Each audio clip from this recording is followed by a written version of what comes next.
was I, and I'm the one who's going live. So, you know, think how I feel. I'd feel like an idiot. I feel like such a silly Billy if I said the N-word on my own freaking show. Okay, that would have been my first TOS. Okay, so now I gotta edit the. Oh my god, there's still so many steps. God damn it! The freaking gay people got to my devices. Unironically, that's what today's conspiracy is gonna be about. They freaking we already know got to who my they devices. are. The fucking Blue Jays took over your fucking shit. Okay, so now we go here. Now I gotta click this link. Okay. First of all, got to my devices. Unironically, that's what today's conspiracy is gonna be about. They freaking we already know got to who my they devices. Okay, everything's coming in. The volume's coming in, I think. Okay. I'll be right back for the juice sabotage. Hey, Daniel. Now I gotta pin the message.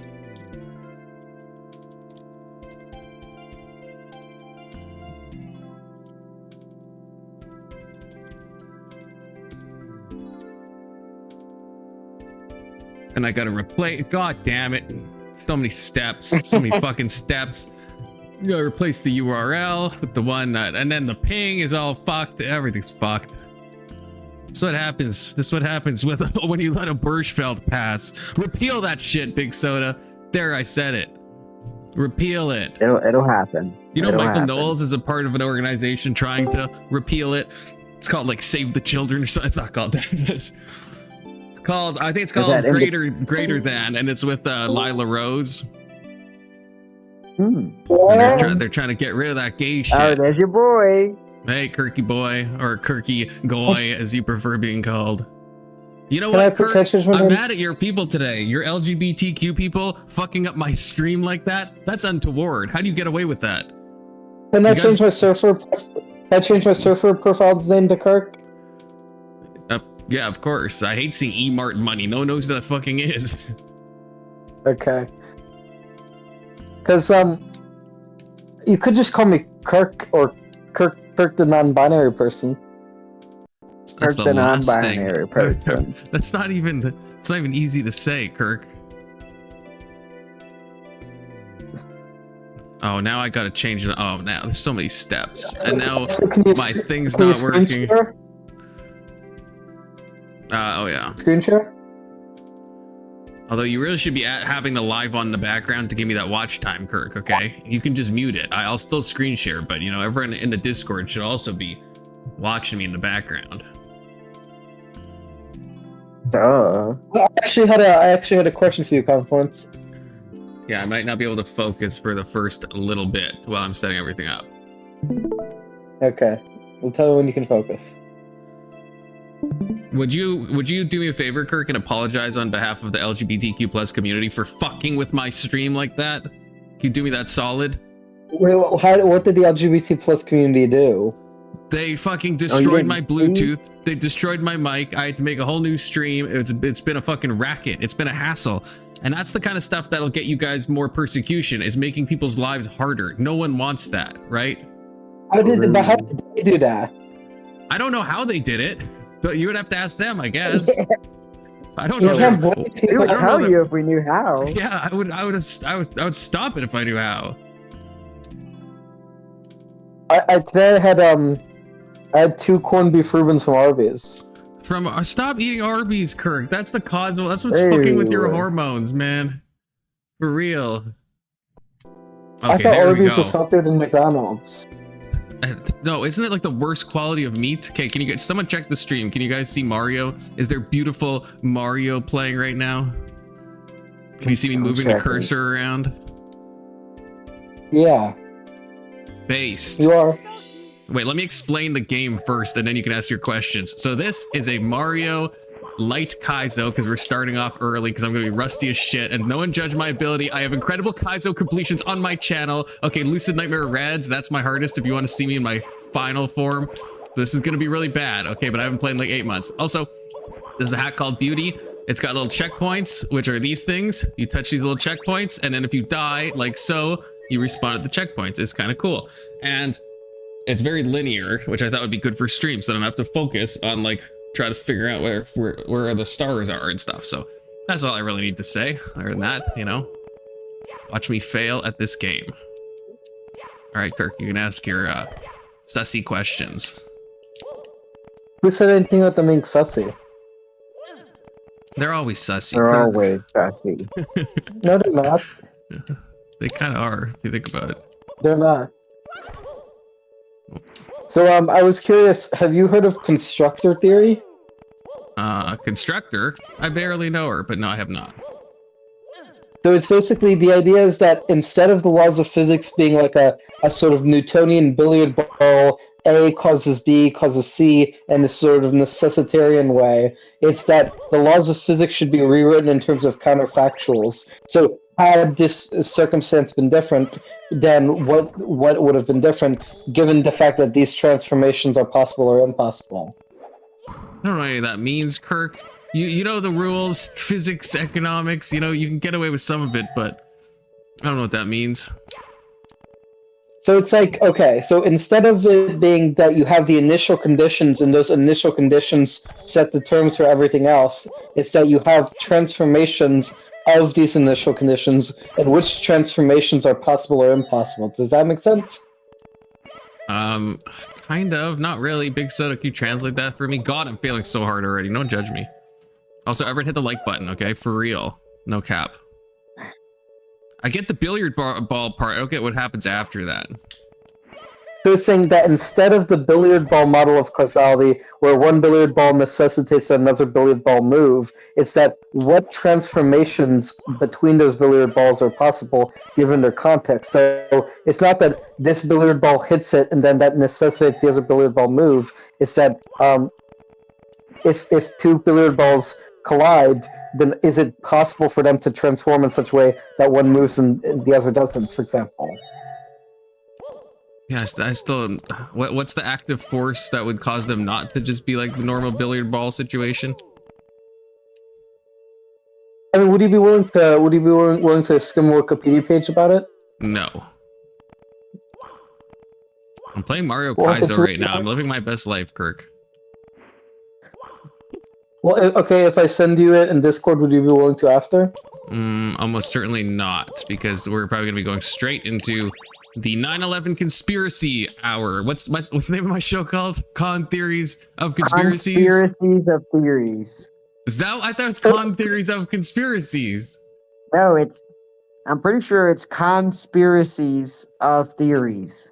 I was trying to say the name of the show to plug it. I couldn't remember it. It's like Con Theories of Confluence Conspiracies. And I'm like, no, that's not it. And everyone's like, you don't even know your name of your own fucking show. I was like, I can't remember. It's okay, Confluence. Well, can I tag you in? Can I tag you in it in Discord? Oh yeah, you're welcome to post it, young Kirky boy. All right, we went past the tutorial, boys. He's gonna ignore it. Oh yeah, Discord link for Daniel. About time you've been in a freaking Discord. Damn, Daniel. Well, would you be willing to read it when you get the free time? Possibly. I can't spell Discord. Why is my caps lock? How do you shut caps lock off on a Chromebook? Ew. It's not the same thing. There we go. So it says in Wikipedia, constructor theory is a proposal for a new mode of explanation and fundamental. Yes, just please. Constructor theory is a proposal for a new mode of explanation in fundamental physics developed by physicists David Deutsch and Hiram Merletto at the University of Oxford since 2012. Constructor theory expresses physical laws exclusively in terms of which physical transformations or tasks are possible versus which are impossible. Why? By allowing such counterfactual statements into fundamental physics, it allows new physical laws to be expressed, such as the constructor theory of information. Okay. The fundamental elements of the theory are task. The abstract specifications of transformations as input, output, pairs of attributes. A task is impossible if there's a law of physics that forbids it being performed with arbitrarily high accuracy, and possible otherwise. When it is possible, a constructor or it can be built, again with arbitrary accuracy and reliability. A constructor is an entity that can cause a task to occur while retaining the ability to cause it again. Examples of constructors include a heat Kirk, engine. this is so a gay. I don't know what any of this constructor. means. This is so gay. This is like the gayest thing since the LGBTQs fucked my shit up. The reason I asked because you said that you read at least excerpts of Karl Popper's writings in college, and this is influenced by Karl Popper's That was like philosophy of 15 scientific years ago, realism. brother. That was so long ago. What? Am I soft locked? I think there's a way I don't to. think so. I can't get up. I see. Wait, there's a button to reset things, I think. Oh, there we go. We said that so long ago. What was that, Confluence? I said that was like 15 years ago when I read this, okay?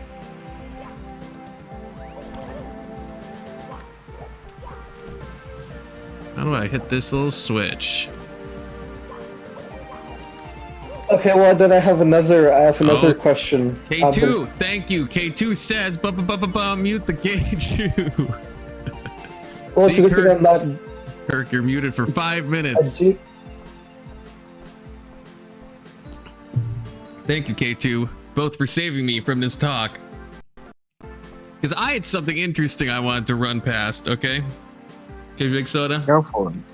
So, Yeah, I'm listening. when I was on my walk and it was incredibly hot and I was entering into a feverish dreamlike state, okay?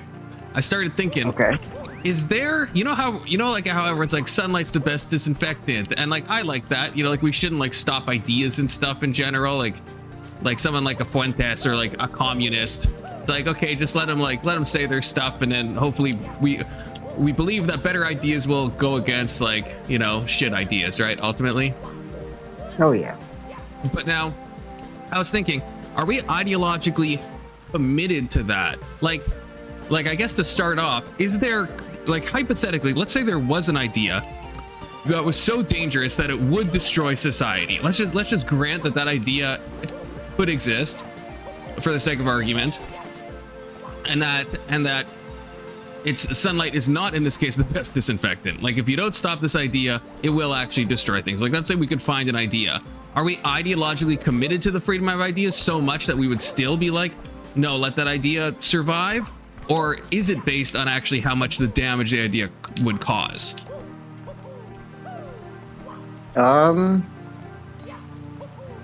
Yeah, I think hypothetically an idea like that could exist. Okay, so, Yeah, so that could- it I is guess it's could it's be more so of an reprehensible. so it is more of an empirics thing in some way, because I feel like it's almost always framed in like this is like an actual like bedrock of like our society and what we think and stuff. But is it really just an empirics thing? It's just that we truly believe that there are no ideas so corruptible that they won't like fuck everything up. Because even someone like Anston, right, who really thinks a lot of these ideas that are like on the left will absolutely ruin society. He has like certain ideas of what he wants done, but none of them are really like that I've ever heard are him like actually stopping like speech or the proliferation of these ideas. You know what I mean? Like it still seems that it's like he's never been talking about like, oh, like, yeah, we should burn these books or we should do this. I mean, maybe he would think that, I don't know. But it's like, is that because he just doesn't think that would be, is that an ideological thing, or does that not meet the threshold for danger? Or even, I guess with you, right, you would say like a lot of these ideas are dangerous, but like let's say like cannibalism really started taking over. Someone wrote a book that was so compelling that like just a bunch of people started eating other people, and they're just like, it's such a compelling argument for cannibalism that everyone started being cannibals. Then it's like, would we feel morally justified in banning that book? Would we clamp down on the spread of those ideas? I see you in there, Daniel, so I gotta make you I gotta give you a roll if you're trying to join. One sec. But yeah, would we do that, or would we be like, no, we're so ideologically committed to our ideals of like liberalism with like an old school sense, you know? Well, I would say no. I mean, because I would say my moral framework, I guess, would come before. So if I feel this is morally unjust, to me, that's my justification for wanting to eradicate ideas like this, especially in your cannibal example. So then what's kind of the threshold of harm because you probably wouldn't say we should like ban like books about like transgender stuff or something like that. Yeah. I'm assuming. So it's like, what's the threshold that it would have to? Is it just kind of like you know it when you see it, or like how destructive does it have to be if we acknowledge that yes, there are some ideas that could be of a kind that are so?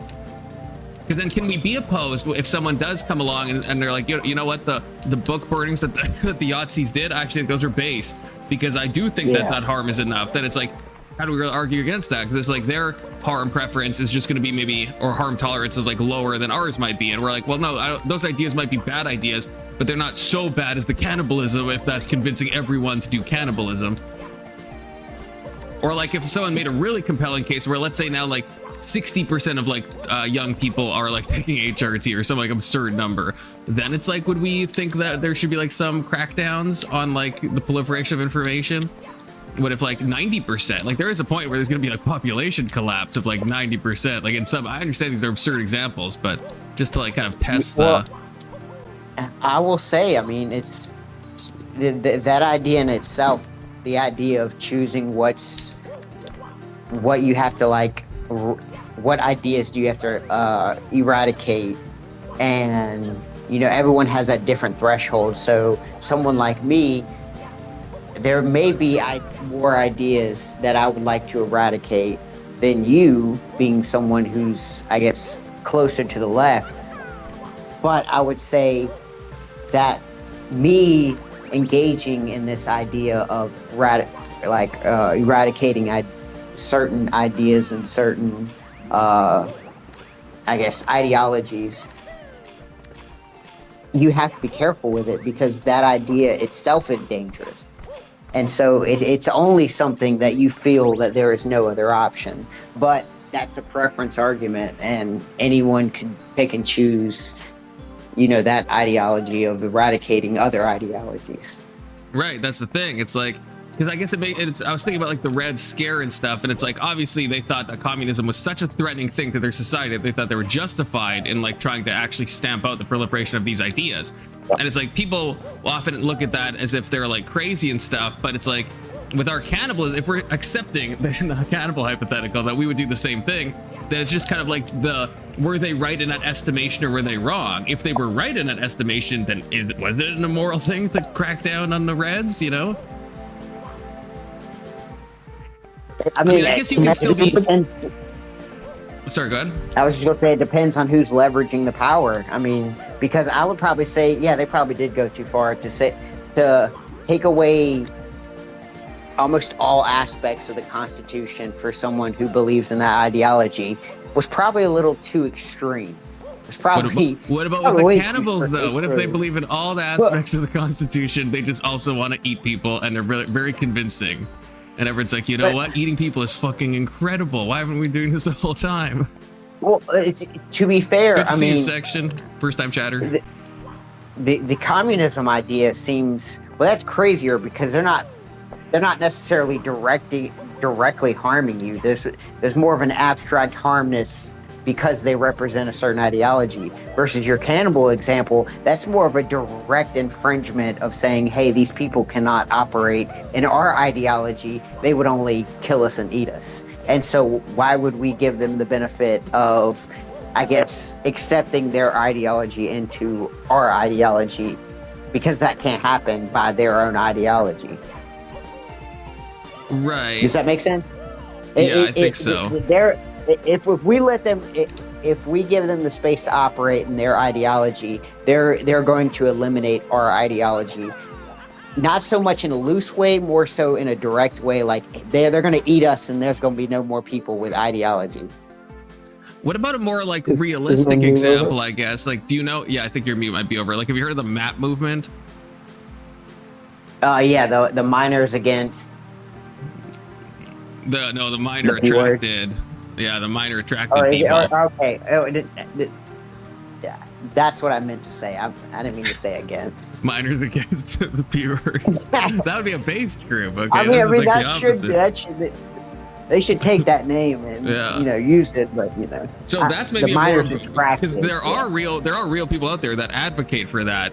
and will try to like weasel their way into like the LGBTQ community and be like, you guys should add the M if you think about it, you know, and they'll be like, we're just like you guys were like 30 years ago, you know, where's our fucking what's that riot, Stonewall riots, where's our Stonewall moment, you know? And so if someone like makes enough compelling cases and people are like, you know what, these people are onto something, would we that's not going to threaten maybe the existence of society, but is that bad enough where we'd be like, yeah, we have to stop the spread of these ideas? Oh yeah.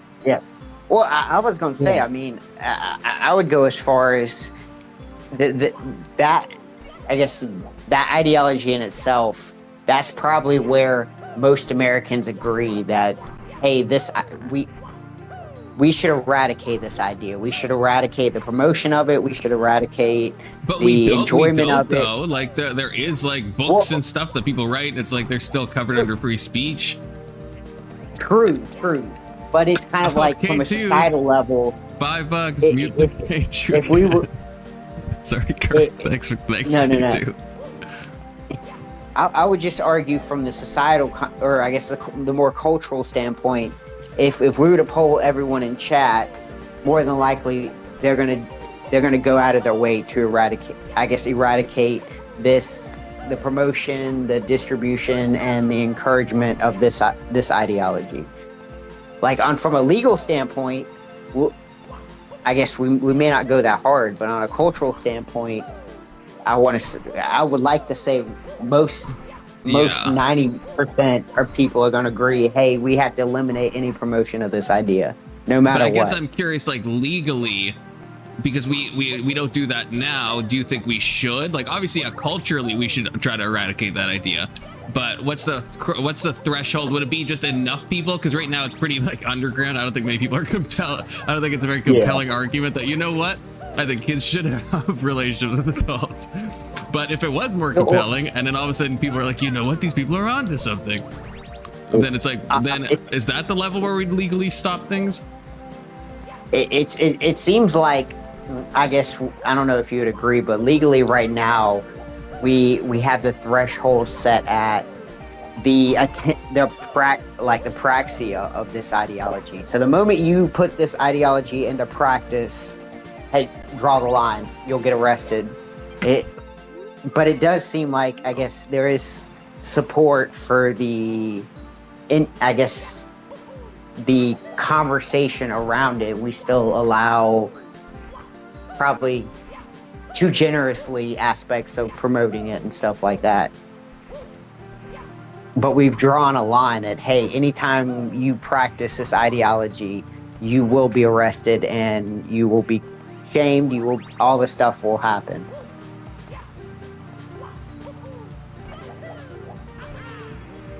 Right. Okay. So. Does that make sense? Wait, kind of. Wait. So, but what is still? Wait, maybe I missed it. I'm saying legally, from a legal standpoint, it seems like we've drawn the line at the praxia of the ideology. So the moment you engage in this ideology, you will be arrested. There will be punishment for you. But it seems like there's leeway when it comes to talking about this ideology and the promotion of this ideology. Right. So does that make sense? Yeah. Yeah. So I'm following that. I guess the question is, let's say it's just the promulgation of the ideas, and obviously we're arresting the people that practice it in the same way I guess we would with the cannibal example. But let's say we just notice that with these books come out, these like map manifestos, a mapifesto, if you will, and it's enough that after that book comes out, we see like massive upticks in like arrest numbers. Yeah. Is there ever a point where now we go back and look, okay, it's now we actually care about the promulgation of the ideas. It's not just about the praxis of the ideas. Now we care about the doxicological nature of what you're teaching. I mean, I think it would have to take time legally. Like, I mean, maybe it could get to a point like that, similar to the communism. But it seems like even the communism was a push, was more of a push of the government more than it was the citizens. Is that a dangerous Rubicon to cross, though? You know, because like this would have been eerily maybe similar. I don't mean to evoke, H-Man. I think I already did already, but it is eerily similar, where I think you could make compelling cases in a lot of cases where it's like, this issue is so bad, and if people are following this, people are doing this, right, we need to like stamp this out. But you can kind of justify like a lot of like I'm sure Trump could make a lot of arguments for like banning like certain books that he's like, you know, I think these are toxic. So as soon as one guy does this for one reason, I mean, maybe this is why they don't ban even like the spread of heinous ideas, because it's like as soon as you like do one, I mean, there is, so I guess we're in maybe a conundrum where we both agree there is some amount, if there is some compelling enough book that caused like enough of the population to either eat people or like do bad things to young people, we'd be like, okay, something has to be done at the start of the idea. But then it's like we both also acknowledge that as soon as you do that, that kind of opens a whole can of worms, because now you are cracking down on free speech. Now you are cracking down on free expression. You're cracking down the spread of ideas. You're actually banning books, and then it's like banning books on like the moral possibility. Because I don't know, are there any? Well, actually, I'm not sure. Actually, I feel like I should know the answer to this. Are there any books that are federally banned at all? Is there anything? Probably not, I guess. The only thing would be like, I guess, with weird copyright stuff. There is stuff in context. So stuff in context would be child P. Child P would be a form of literature that we ban in. Do we ever ban the literary form of it? Like if someone wrote a very graphic, but it's only text. Is there any cases of that being banned, or is it only if it's like strictly word-based? Probably not.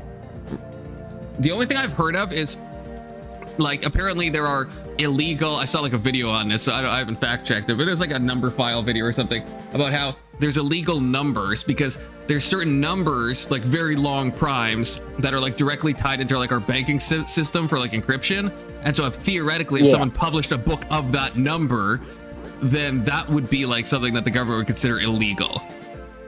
But then also, wait, let me pick your brain. I'm not the first one to think of this.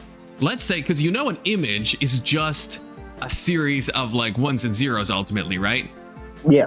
So what if you like took an illegal image and then you converted it into ones and zeros and you publish that as a book? Is that book illegal? Because if someone technically typed in, like, surely you couldn't publish a book that had like links to like illegal material. I'm sure that would be illegal, right? If they're all just like hyperlinks or QR codes and you could just scan the QR codes and it'd be like illegal images, I'm sure the government would say that's illegal. But what if it's like, what if it's just typing in, and if you type in the whole book, then you get an illegal image? Would that book become illegal? Well, I would take it. It would probably become illegal once we find out that, because I'm pretty sure. Now, maybe I'm wrong or not. Could someone not then copy the ones and zeros that you pull from that book and then be able to regenerate the image of that illegal thing? Yeah. And if you're able to do that, then I presume there would probably be some grounds that the government would come in and say, no, that's legal, or that's illegal as well. I wonder if that's ever happened, because I feel what like if someone does that with classified information? Oh yeah, that's true. So I assume if it's not legal now, the moment that arises and it's caught and then it's made aware, and the government is now aware of this, I'm pretty sure that they would make it illegal if it isn't already illegal.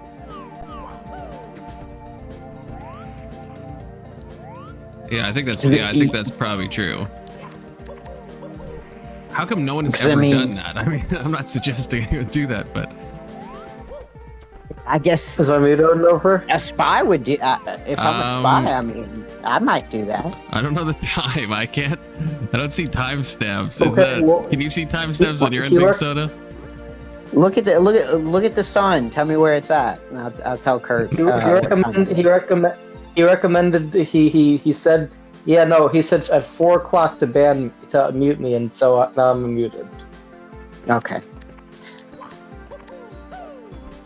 Kirk's keeping track of his own time. Sorry, Kirk. Usually I have a timer set. That's fair. Why can't I see up slide? Is this not what I'm supposed to do? But I know, Confluence, I do have a question. Oh, no, I'm doing the wrong thing. That's why. Confluence? Yeah. I have a question. Is it about economics? Is it about physics? No. Well, then go ahead. So, have you heard of the philosopher Robert Random? Random? No, Robert Brandom. Oh no, I've heard of the philosopher Brandon Mize. He's pretty cool. Oh, that's my favorite. So basically, I was watching an interview, a lecture by him recently, and he's a Hegel scholar. And what he says is that unlike Wittgenstein, we should not be semantic nihilists, because he says that the meaning of word is not whatever people agree it means. It's what people, because he says you can vocally express yourself in a language game, but it's only becomes a language game that's verbally meaningful as language and not just a vocal expression. If not just if people agree, but if people can give and ask for reasons for why they use words. So he basically says that what's constitutive of human reason is this ability to self-reflect and have these discursive practices. Does that make sense? Man, you're using too many $10 words to explain this, Kirk. Okay. So basically, the thing that makes language language is the ability to give and ask for reasons. Does that make sense? The thing that gives language reason is what? The thing that gives language meaning is the ability to give and ask for reasons. I don't know if I would agree with that. That seems kind of crazy. Like, I think there's many things that give language meaning, unless he's like defining giving and asking for reasons in a very... What's the problem with all these gay philosophy of language people, man? I don't like... I feel like the way they... It's like, I don't know, who was on the side? Kirk, you were on that side, right? About language being the no private language. I think Testy was somehow on that side, which was insane. I don't know how you and Testy were in agreement on that. Can't remember who else was on that team.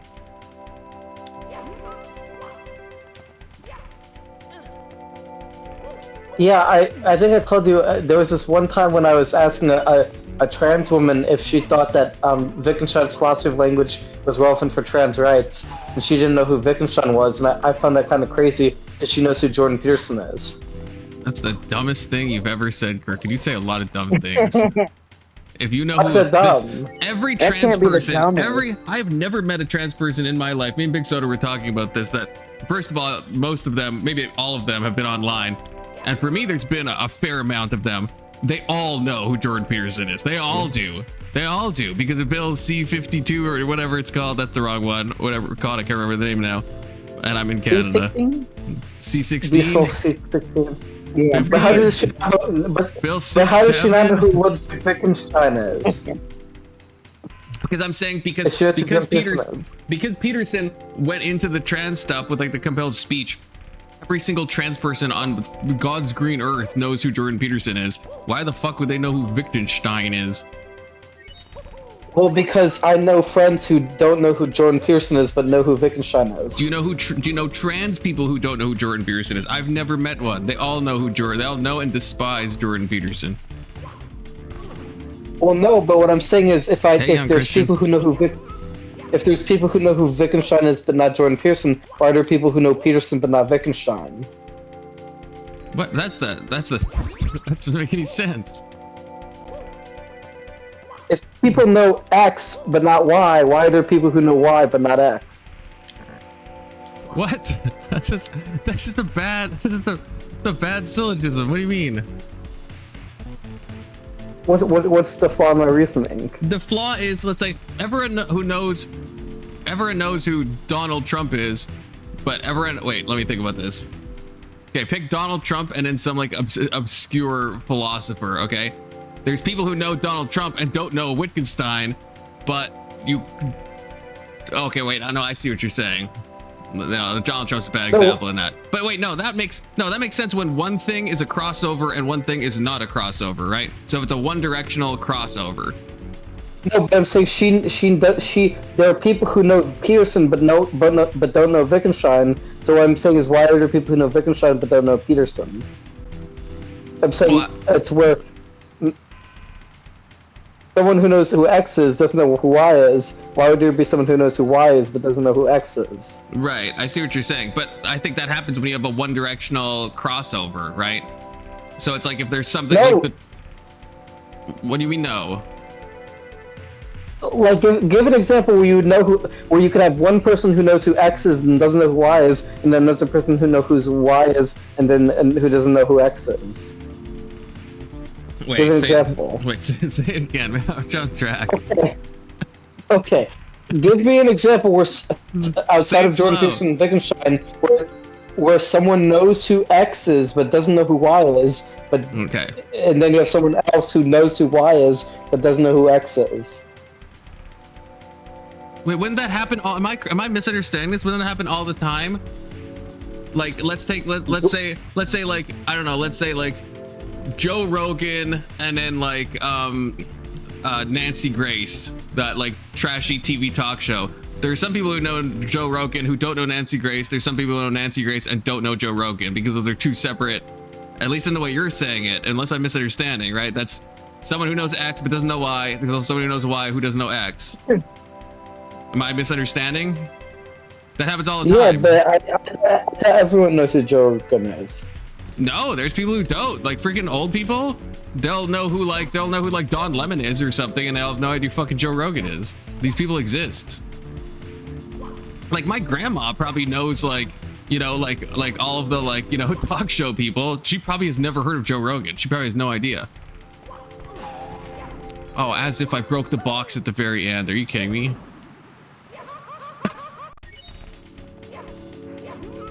So I feel like that. I thought you were asking a more complicated question, like about the one directional thing. Like, if everyone who knows X knows Y, then why not does everyone know Y who know X? But if you're just asking what you're asking, well, that happens all the time in like different areas of interest. If you're really into math, you know some rarefied mathematician. If you're really into psychology, you probably know rarefied psychologists, and both cases might not know the other person, right?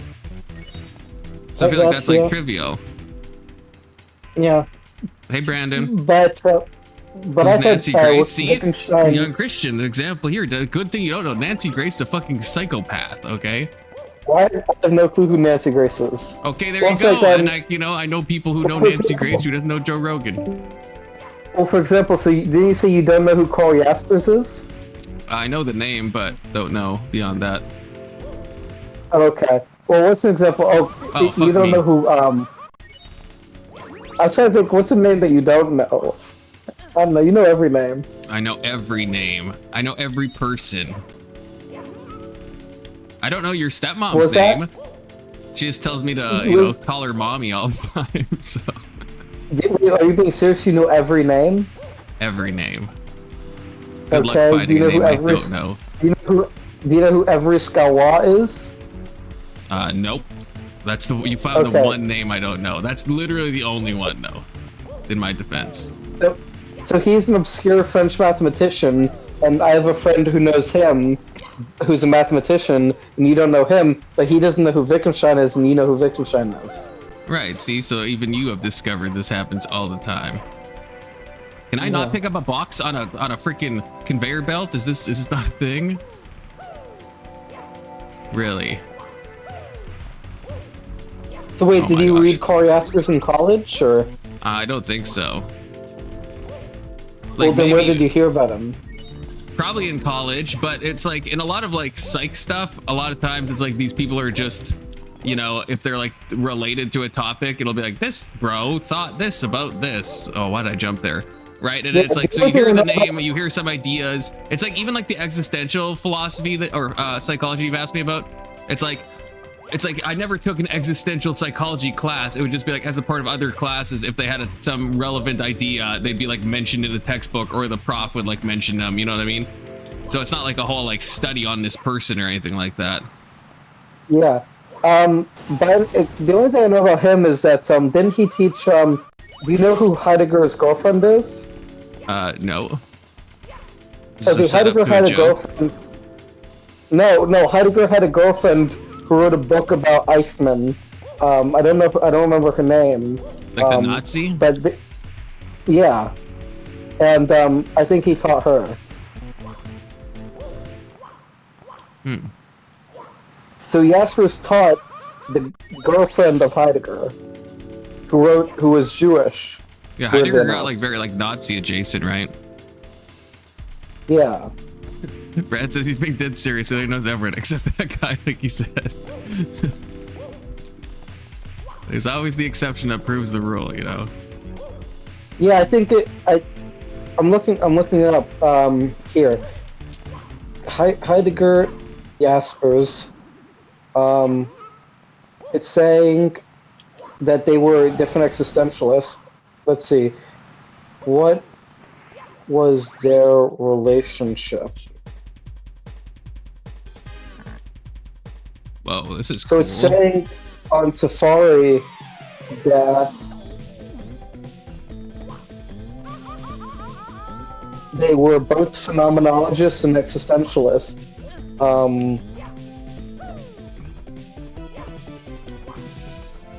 Why are we talking about Heidegger's girlfriend? I didn't know philosophers were legally allowed to have girlfriends. That's crazy. It's saying that Jaspers taught Heidegger's girlfriend Arden, who wrote Eichmann in Jerusalem, The Banality of Evil. Oh, yeah. Something. That's an interesting book. That's an interesting book. What? What book? The Banality of Evil. You read that book? I've never read that book. I haven't read all of it. I started reading it, but then I stopped. Yeah, I just know that Arden was. I just heard that she was Heidegger's girlfriend. That's the only thing I know about her. Because she was taught by Karl Jaspers. But I'm more knowledgeable about Karl Jaspers and then Heidegger because they were existentialists. And I also think Frankl was another Jew in their circle, which is weird that like Heidegger was friends with people who are ethnically Jewish despite being a Nazi. Well, I don't know. I Right? mean, Hitler was friends with Nazis, so I don't know if that's that interesting. No, Heidegger was a Nazi who was friends with Jews. And Hitler was Hitler, and he was friends with Jews. That's what I'm saying. I don't know if that's that like interesting. You said Hitler was friends with Nazis. You didn't say Hitler was friends with Jews. Then I misspoke. I meant to say Hitler was friends with Nazis. Or sorry, fuck, I misspoke again. Okay, it's more believable. I misspoke the first time. Then I said, yeah, I meant to say Hitler was friends with the Jews. There's always the exceptional Jews, as they call them, you know.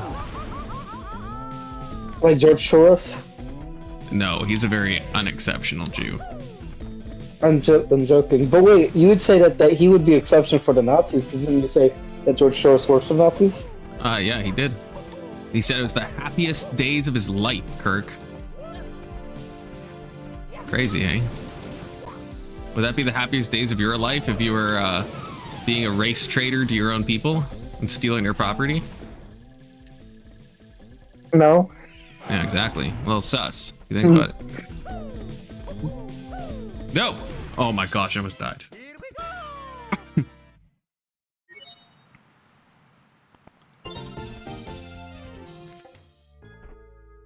Yeah, Kirk, you'd probably like those Phil bros that Brandon's talking about. What's their names? He said he sent them to you in Discord. Brandon's a part of that like super gay philosophy bro Discord server.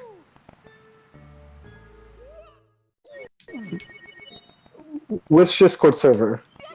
I don't What's know, the name of the Discord server? Well, I can't remember now. He sent it to you a while back. Where is course 2? I want to do these in order. Is it over there? Oh, 2 Astral Sands. Oh, sounds fun. Kirk, you ever thought about getting into Mario Kaizo? You have the perfect amount of autisticness and transness to be like cracked at this game, Kirk.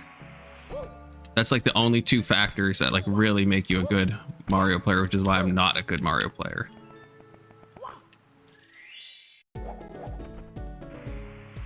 Oh, it's called Super Gay Philosophy Server. Yeah, that's the name of it. It's very on the nose, a little hackneyed, but at least you know what you're getting into, you know. Where'd Big Soda go? I'm still here. Oh, you are here. I thought I heard you drop. No. I want to go back to the when do we police ideas? That was a good one. Kirk, what do you think if you heard that conversation?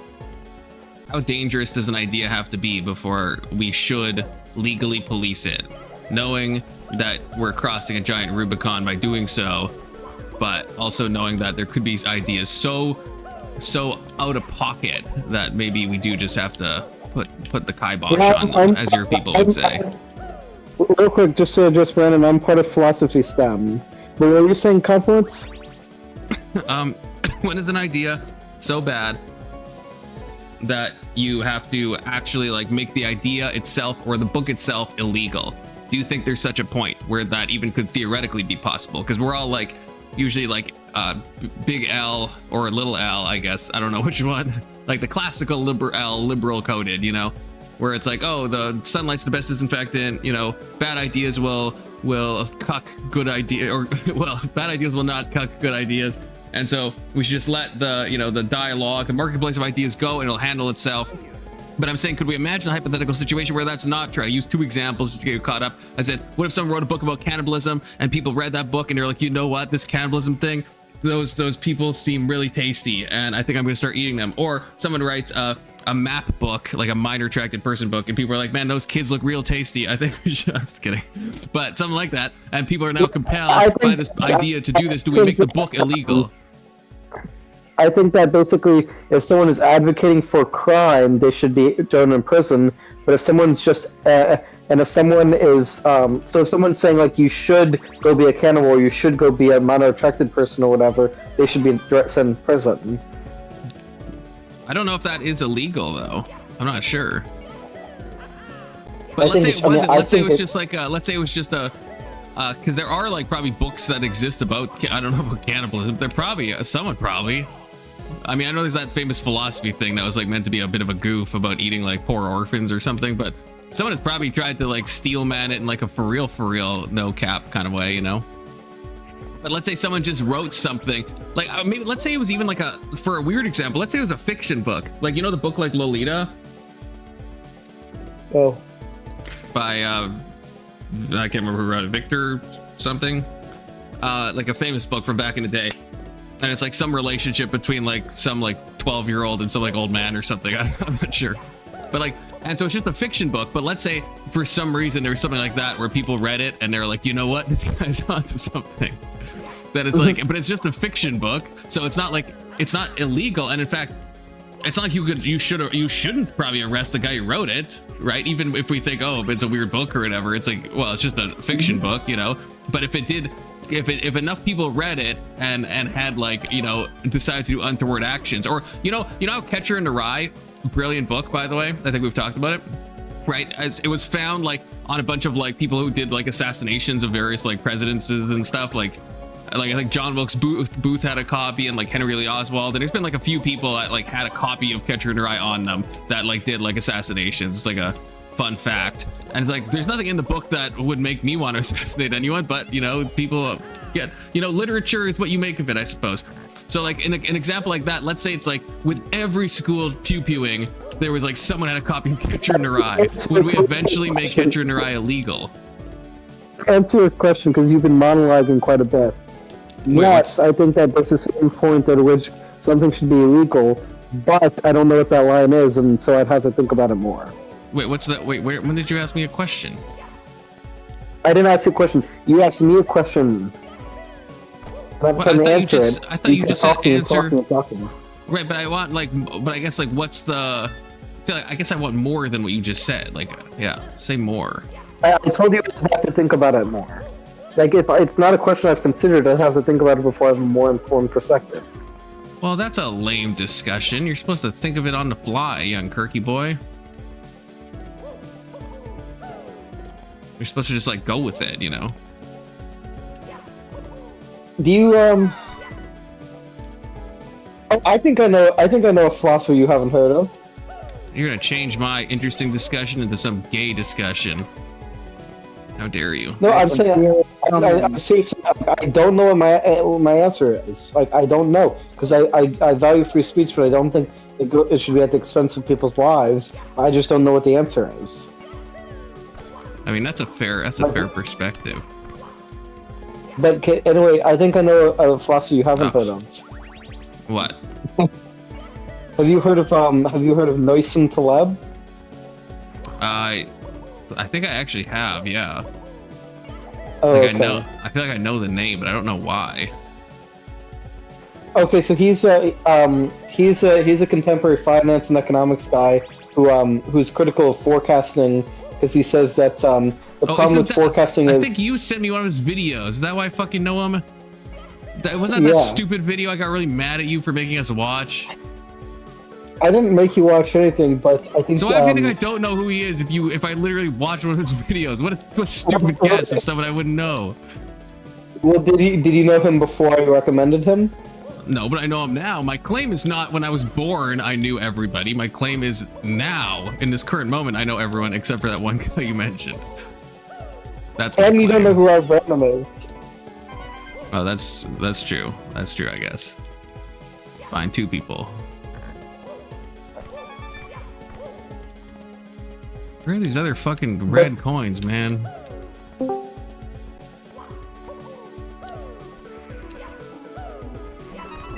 Oh. But basically, I was going to ask. So, have you heard of the concept of unknown unknowns?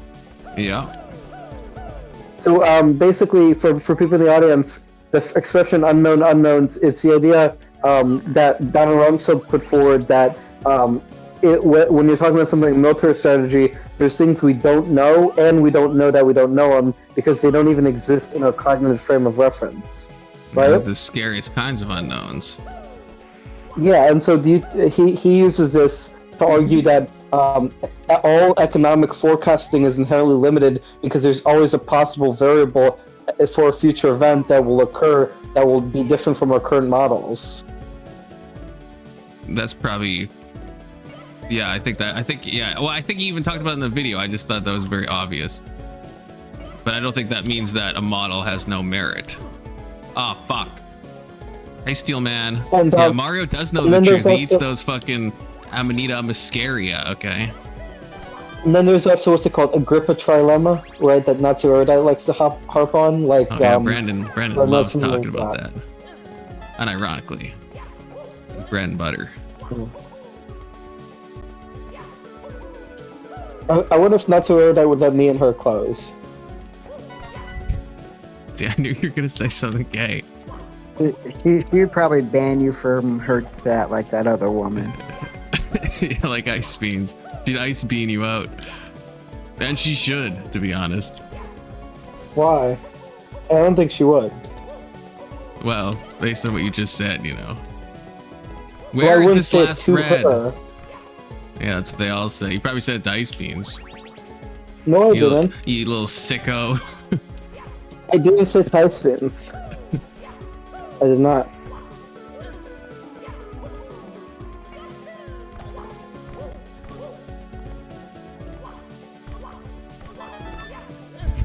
Kirk, I still think of you debating on Speakeasy from your fucking bed.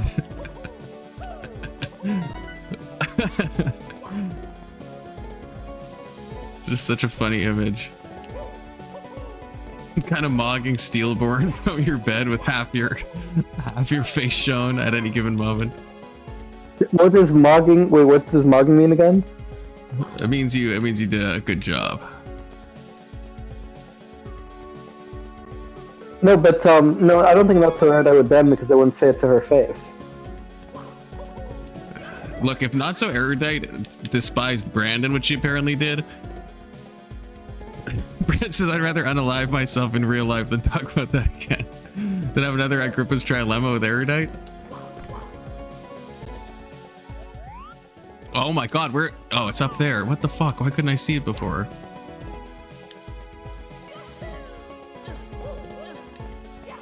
This is the last one, I hope, right? Yes. Well, if Taleb is right that we should be skeptical of economic forecasting, then shouldn't we be supportive of the Austrian School of Economics? Because the Austrian School of Economics' core philosophy is that basically the government can't have enough information to forecast the economy, and therefore there should be decentralization of the means of production. I don't know. I don't know. Unless I'm misunderstanding, it just seems like it's like, oh, we don't have it. We don't have all the information. There is the existence of unknown unknowns, and therefore all our forecasting goes out the window. I think that's fucking bananas. Yeah, not economics, please. Yeah, oh, you're tricking me, Kirk. You're tricking me into talking about economics. Because I like thinking about unknown unknowns, because it's like, yeah, that's an interesting thing of we don't know what we don't know, which is the spookiest kind of not knowing something. And then you're trying to shoehorn your economics into it. Well, the thing, connection to economics is that because there's things that we don't know, therefore there should not be significant government control of the means of production, because if the government controls the means of production, they can't adjust to these unknown variables when they basically pop into the model.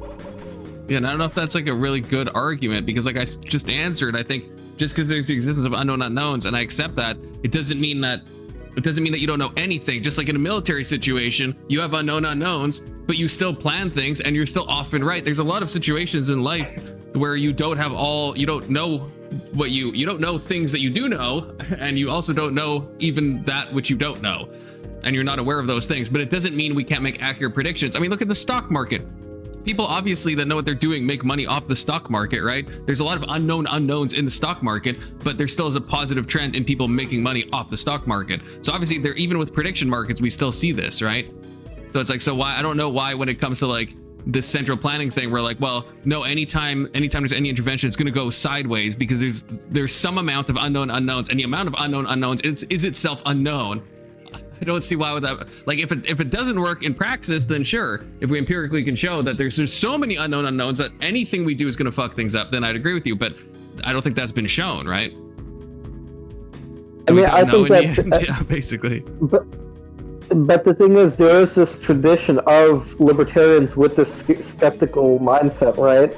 So like, it's not as though the Austrian School of Economics is like, do you think these PhD economics people and finance people, like, if your thesis is right, that there's enough knowledge, even given the unknown unknowns, that we could, manage the economy, manage the means of production centrally in an effective way, then there wouldn't be the Austrian School of Economics. There wouldn't be these very serious. That's stupid, because there's also people in like the Chicago School of Economics that disagree with people in the Austrian School of Economics that also have PhDs. Economists disagree about a lot of things. Well, I agree, but the Chicago School is actually pretty close to the Austrian School. It's more so the Keynesian and Marxist schools that are against both of them. Okay, but either way, okay, fine. People have PhDs in those. People have PhDs in economics that are Keynesians, right? A shit ton of people are Keynesians.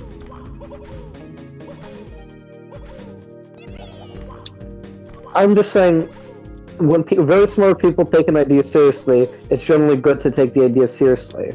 No, that's retarded, because there's smart. That would be true if like all, like, I understand that like most economists like disregard like the labor theory of value. So that at least gives me pause. I already thought it's retarded, and then knowing that most economists also think it's retarded, then it's like, okay, it's probably retarded. But when you have something where it's like it's competed on both sides, then it's like it's not so clear. Like, if we look at like back to your language thing, if we look at like Chomsky's theory of universal grammar, it's like there's a bunch of PhDs in linguistics that completely deny that. There's a lot of PhDs in linguistics that completely affirm it. So it's like, well, which one is right? It's like, so yeah, maybe take it seriously, but taking it seriously does not mean that like you assume it to be right, which sounds like what you're doing. Yeah. Like where I'm saying possibly there's so many unknown. It's unknown if there's enough unknown unknowns to make any type of top-down planning economically unfeasible, right? It's just unknown.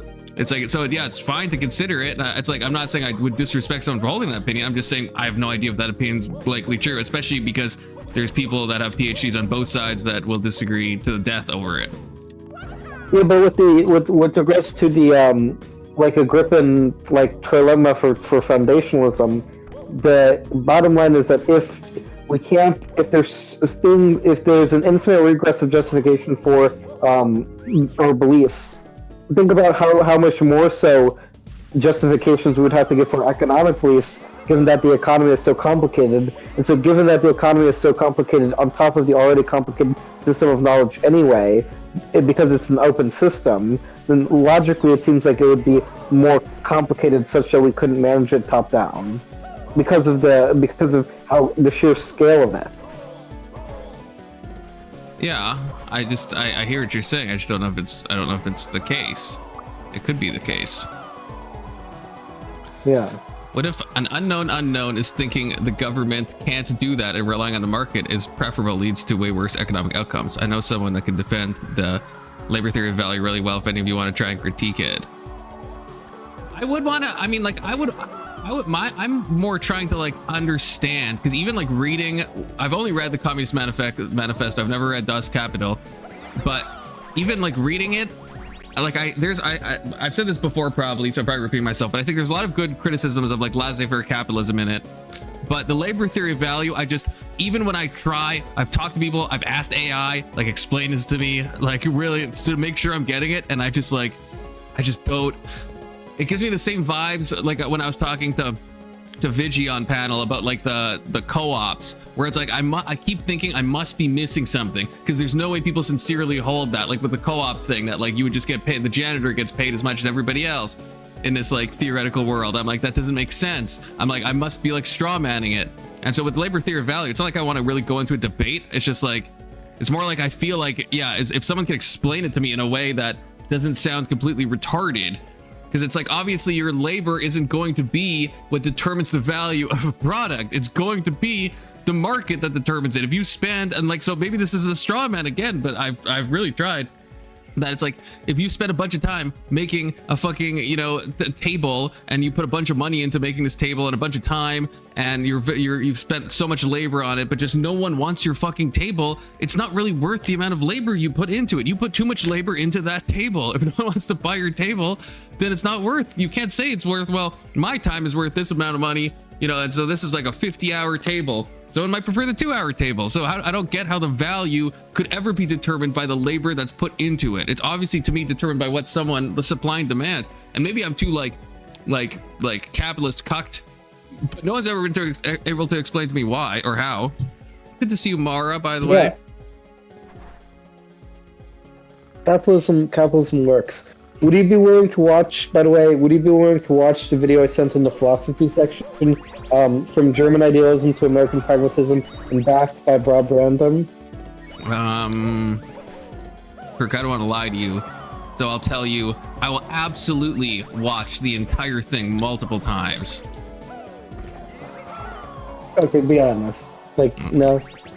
I mean, I'll have to check it out. I don't really have much time for content, unfortunately, because most of the content I'm watching on stream, and basically all I do is work and stream. So I mean, I get the weekends, but I like to play my little video games, so I might check it out. But if it's like the Rob Snore debate, it's just funny to call him that. I have nothing against Mr. Snore, but yeah, it's 10 hours long. It's like, I would like to watch it, but even if I watch it at double speed, it's still a 5-hour commitment. It's just like, I don't know if I have the literal time to do that,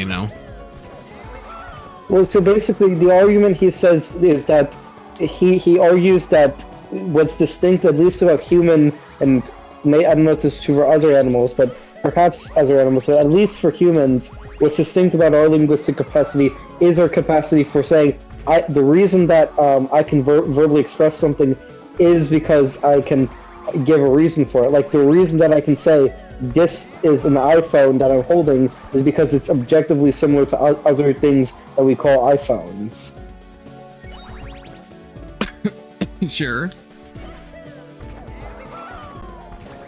Do you think that there is a grain of truth to this idea that language is essentially, that the thing that's unique is our ability to group things together with language based on objective reasons, or objective being sort of socially negotiated reasons? I think that's how language, I think I've said this before, like, I think that's how language develops.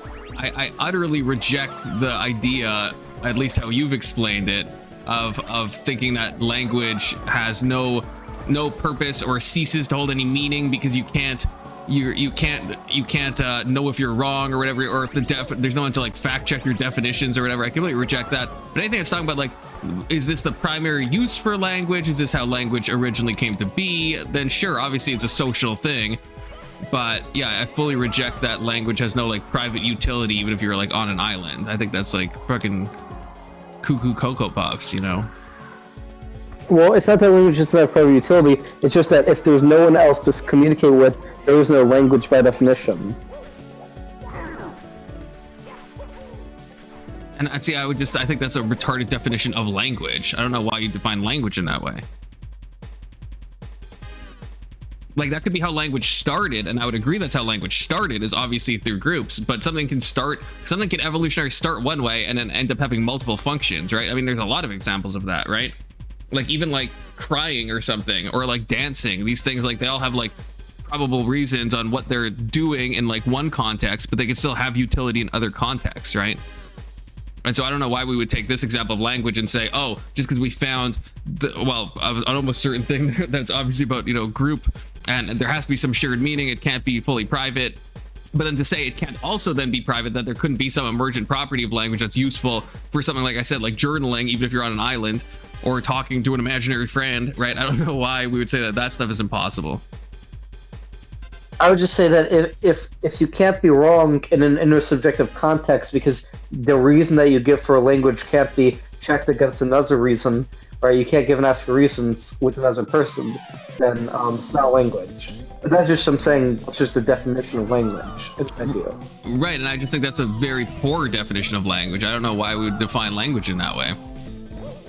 Like, it's necessary for a language to be fact checked by a third party for it to have like utility, or for it to be called language at all. I don't understand why we would ever go with that definition of language. Okay. I am curious, so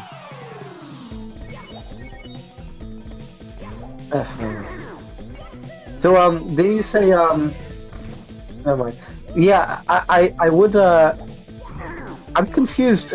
You're not interested in economics, but like you're interested in politics, and like I know you can be interested in one thing but not everything about it, but it's also deeply philosophical in a sense, right? We've had this conversation a million times. Epistemology and value, right? It can be deeply philosophical as well as political. I understand it can, but it's just not. I mean, I've tried, Kirk. I've tried. It's just I don't find it enjoyable. Okay, so do you subscribe to any school of economic thought, though? No, I don't. I don't give a shit. The only thing that that's interests me is like in the more like financial way. I at least can find interest there. Unlike, you know, like the stock market or something, or prediction markets, or, you know, crypto. It's like, hey, don't threaten me with a good time. I could be a crypto bro in a different life. I could. Could I be a crypto girl? You cannot, unfortunately. Look, I know it's 2026, but it's not 2035, Kirk, okay? What do you mean? You gotta settle down with your fucking endless progression that you leftoids do, you know?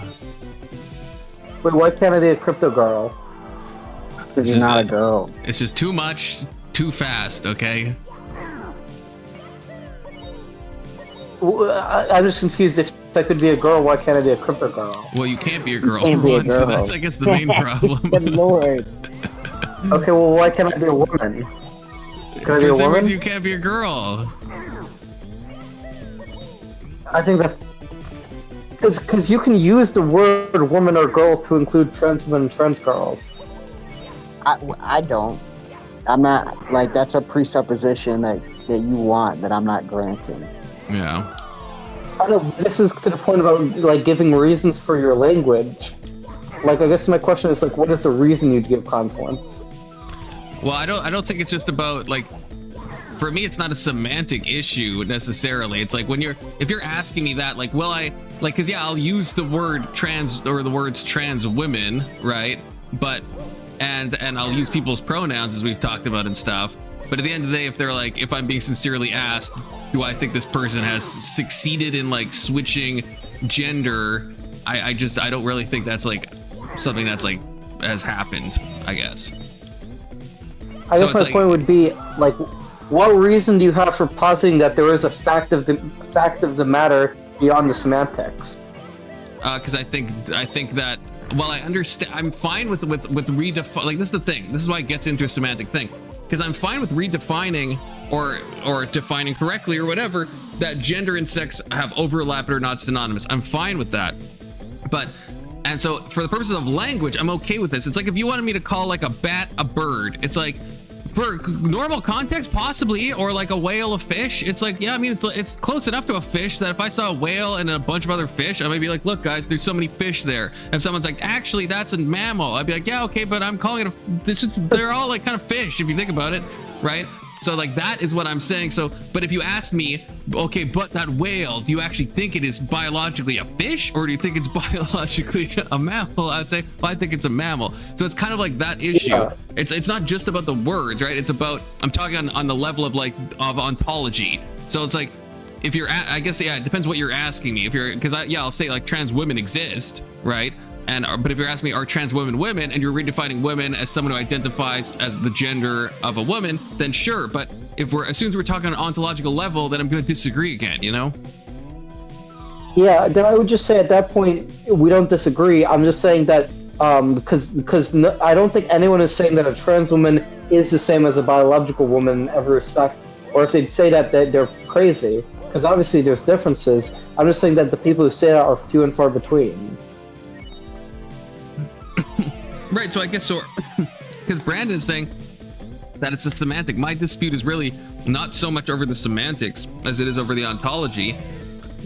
So it's like, if you're just asking, could I get to a point where it's like, yeah, like if I saw Hunter Schafer, the trans person that we saw that's like very passing, if I saw her with like 10 other people, yeah, I'd probably just be a group of women in the same way I would if there's a whale and a bunch of fish. I'm going to call them all fish. I understand there's like social conventions to this, right? In fact, I probably have to go to my way to call Hunter Schafer a man because she just looks like a woman, and so it's gonna come naturally to me. That's the semantics part. But then if you told me, oh, this person was born with you know, to produce small gametes, right? Then I'd be like, okay, well then if we're talking ontology, I would disagree with this, right? So like, yeah. Yeah, so then we don't disagree. We don't disagree, right? We agree. But the difference is, then I would say, because we agree that trans women and cis women are biologically different, but we can still use the same word for them. And at that point, there's nothing wrong with being trans. Well, no, well that's a massive jump. That's a huge jump. How did you get there? Okay, well, what evidence do you have that it's wrong to be trans? Okay, but you understand the argument that you made doesn't follow at all. Okay, but okay, well, I'm just asking, just also, do you have any evidence that it's wrong to be trans? I don't know, like, I don't know if I would if I'm talking honestly with you about this, I don't know if I would, like, it's wrong in the sense that, like, there's like, okay, let me try to unpack this. There's like types of wrong where you're like directly harming another person, right? And then there's types of wrong where I think you're harming yourself, okay? So it's like, if you look at like pornography, for example, you could say that's wrong because you're supporting the industry. Maybe people are being exploited. You're contributing to these Jews that own these porn companies, and you're giving their money. So, and by going on these sites and seeing ads, but then someone else could say, okay, but let's say I already have like downloaded these videos, so now no one is profiting off them, or I'm torrenting them or whatever. Well, now you're not really necessarily harming. Maybe you can make some psychic argument that you're like lusting after them. And you're harming in that way. But then you could say, what if it's AI? The women don't even exist. Well, at the end of the day, you're harming yourself, I would say. Is it wrong? I think it's wrong, but it's wrong in the sense that I think God wants what's best for you, and you're not doing what's best for yourself, and that would be wrong. So even in examples where there's no objective, like, consequentialist harm done on somebody else, I would still say it's wrong, but what I mean by wrong is different than when I'm talking about harming somebody else. I mean, it's wrong in the sense that you're harming yourself. But with someone who's being trans, it's like, at the end of the day, I think, like, that's why I don't want you to be trans, Kirk. It's not like I think you're like going to be hurting somebody else necessarily. I think that it's just like not the best for you. So when I say I think it's wrong, I don't mean like that, like God is like really like mad about it, I guess. I just think God probably thinks that this isn't like the best life of what he wanted for you to do this stuff. And so I think it's not optimal. And obviously that's going to sound very, very arrogant of me to say, but that's at least where I'm coming from. Oh, hey, Tyler. Say hi. Hi. She's close to the microphone. Hey, Sky. Hi. I call you too, Skylar? Oh my God. I just came up with that off the dome. Holy shit. Has anyone said that? Skylar, am I the first one? Yeah, yes. You scared her off. She ran. She put the headphones back on my head and ran. fucking Skylar. Holy shit. How did I not think of that before? That's great. How's it going, Tyler? Yeah. Oh, good. Just got done buying all my meal prep stuff and doing all the stuff for the day. Based. Yeah, you know, responsibilities and obligation and errand.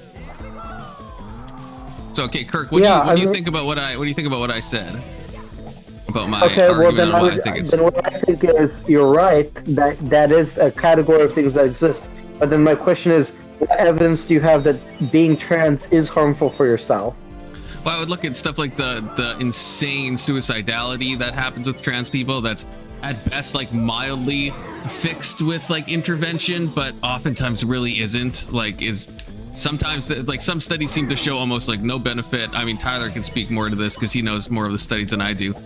But I would say, yeah, I don't think so. It's part of it is going to be a religious thing where I think God made us male and female, and I think that you're made. I think to override that, I think you're doing some type of bypass, and I think it's better to embrace the struggles that you have about your own identity than trying to like be someone you're not. So that would be number one. And then, yeah, number two would be just the real harm that I see these people going through. It seems like there's a lot of like, and I understand the arguments that you could say they're already going to have that. They're going to have gender dysphoria. In my opinion, I think, again, something like gender exploratory therapy or some other like type of talk therapy, I think would be like more helpful in dealing with that.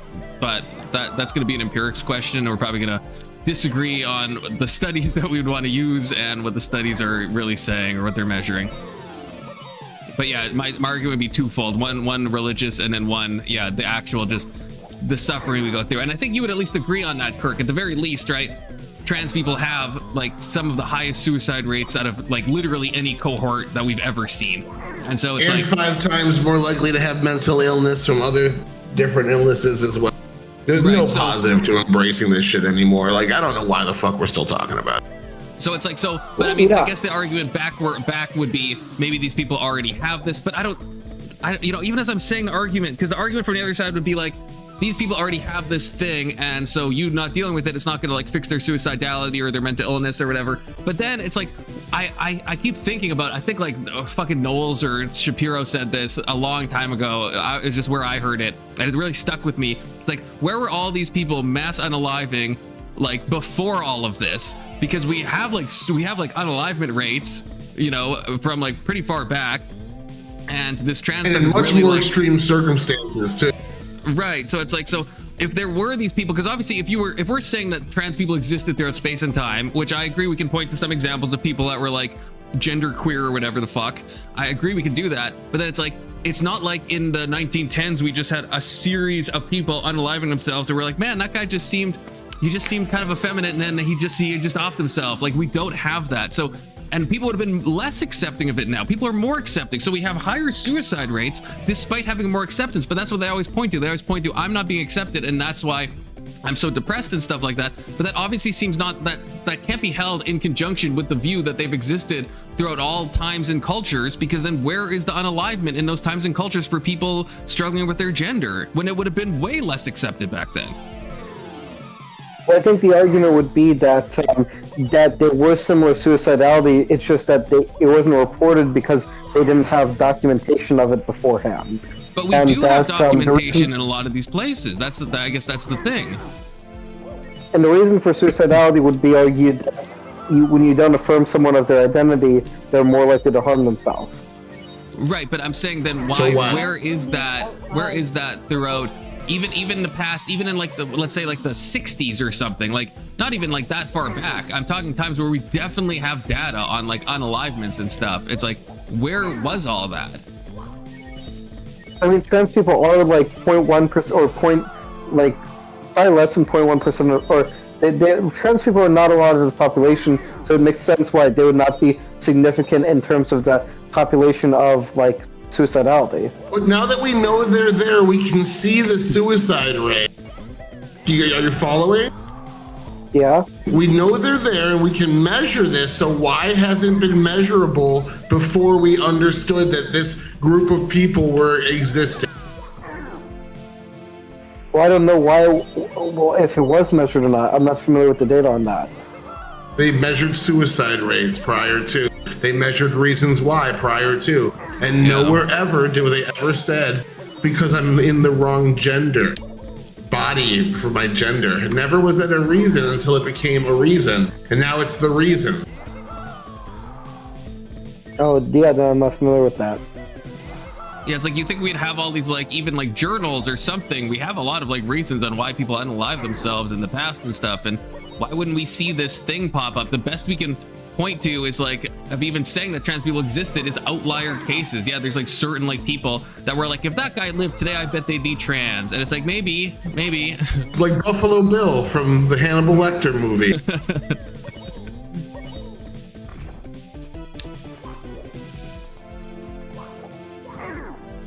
Yeah, I mean, it's just maybe like an unknown unknowns thing. Like, you know, it could just be like one of these things that we'll just never know the, yeah, but the cause I don't like you saying that, because it's not just that. It's that we do have a lot of reasons on why, like, people write suicide notes. People have compiled books of historic suicide notes. Where's all the people in their suicide notes when like no one's left? They'll confess a bunch of crazy shit, like, because they're like, I'm fucking dying. Fuck it, I'll like tell my story, you know. And it's like, where's all the trans suicide notes from like pre like, you know, even 1980, you know what I mean? Like, I'm sure there's some in the 80s, but you know what I mean? Like this has exploded. And it's like, if you can't have both things at once. Either this is a new phenomenon and it is a type of social contagion, or it's an old phenomenon that's always existed under the radar and just wasn't acknowledged or talked about. And then where's all the suicide notes? Where's all the writings of people struggling with their gender for thousands of years throughout different cultures? The best we can point to is like little small examples of like, oh, this person seemed to like, you know, not conform with gender norms. It's like so like milquetoast compared to what we would expect to find.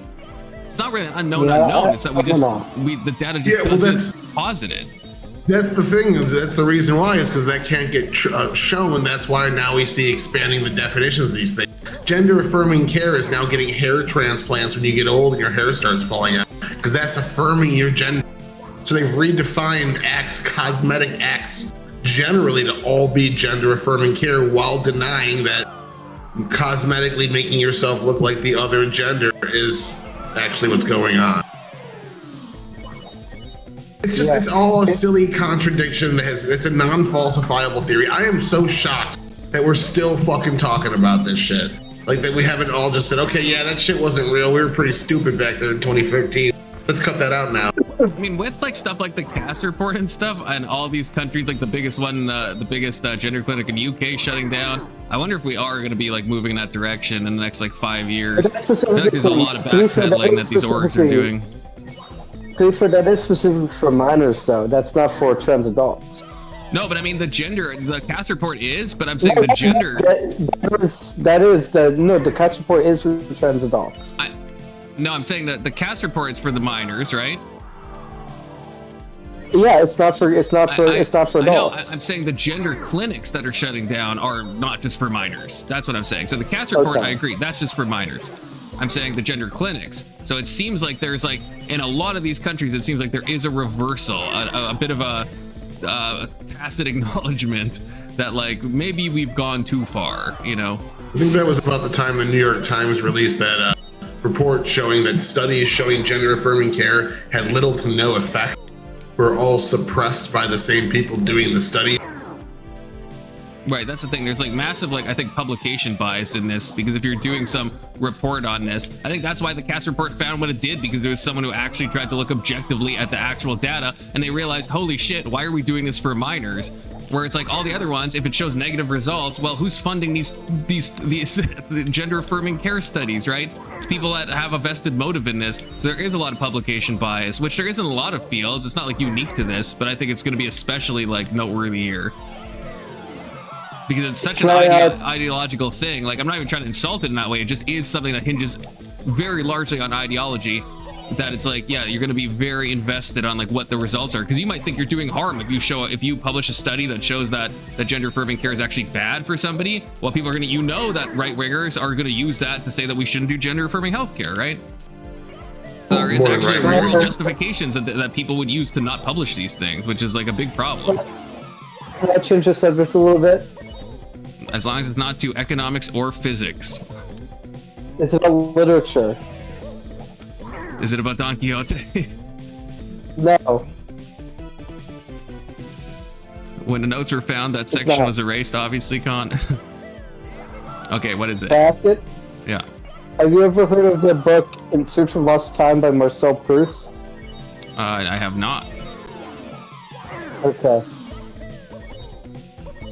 Is there something you wanted to say about it? I just heard. I was gonna ask if you think I should read it because I've heard it recommended, but I haven't read it yet myself. So I was just curious No. if you've read it. Yeah, and unfortunately, I cannot help you on that one.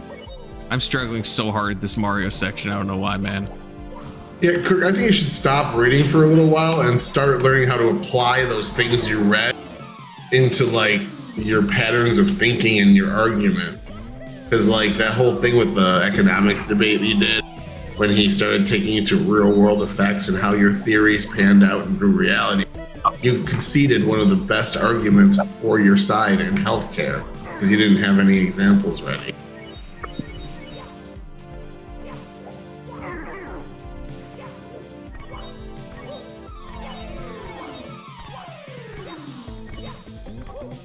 Kirk, your response? Ah, Yeah, so perhaps close. I should. Fuck.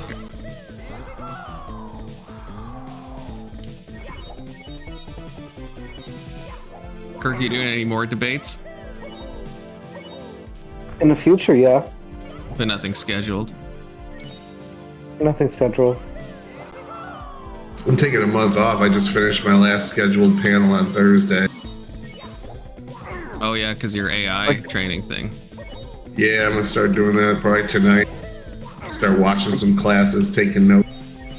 Then I'll try if next you get week. bored of that, come to our conspiracy show we got going on 9/11. Oh yeah, that's gonna be fun. Oh, That's Jesus. tonight. I also. It can be any conspiracy. Like the goal of it is to try and pick a silly conspiracy and do our best to try and prove it to be true. Spirit cooking. I would Spirit actively cooking participate could in be our that. next one. That's the Like- one I believe in. I believe in, so, like, wait, you believe it works, or you believe people are doing it? Because I think I people are believe that doing they're it. doing it. I think they're doing it, and I think it works. Not just people think it doing might it. I work. think democratic elites have been proven to be doing it. Yeah, I agree mean, with I- that. I I mean, don't- that I was don't in think they're wrong. Podesta's emails. Both Yeah, our yeah. Podesta and John Podesta. Like, both of the Podestas were caught with that shit. There's another Podesta. There's a third Podesta. Man, that's too many Podestas. His brother That, does something. the artwork of Bill Clinton and the artwork of Bush. I know the artist who drew both of them talks a lot about spirit cooking. Wait, like the famous like Epstein paintings? Yep.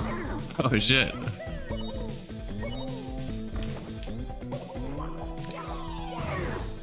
Yeah, I think that stuff is real, but again, I also think it works. So I feel like Well, I I could mean, to steel be man honest- that all day. The next one we'll do will be spirit cooking. Oh yeah, that's a good one. That is a good one. Yeah, I would be down for that one. But most conspiracy theories, I think, are all just bullshit and people putting together arguments poorly and speculating without reason. Well, what I'm hoping to accomplish with this one is when we pick the conspiracy theories, it's just to do our best to try and prove it to be true. Because a lot of them are going to be really silly conspiracies.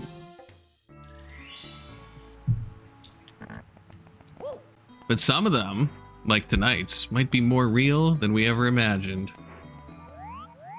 9/11 conspiracy theory? Yeah, I think Yeah.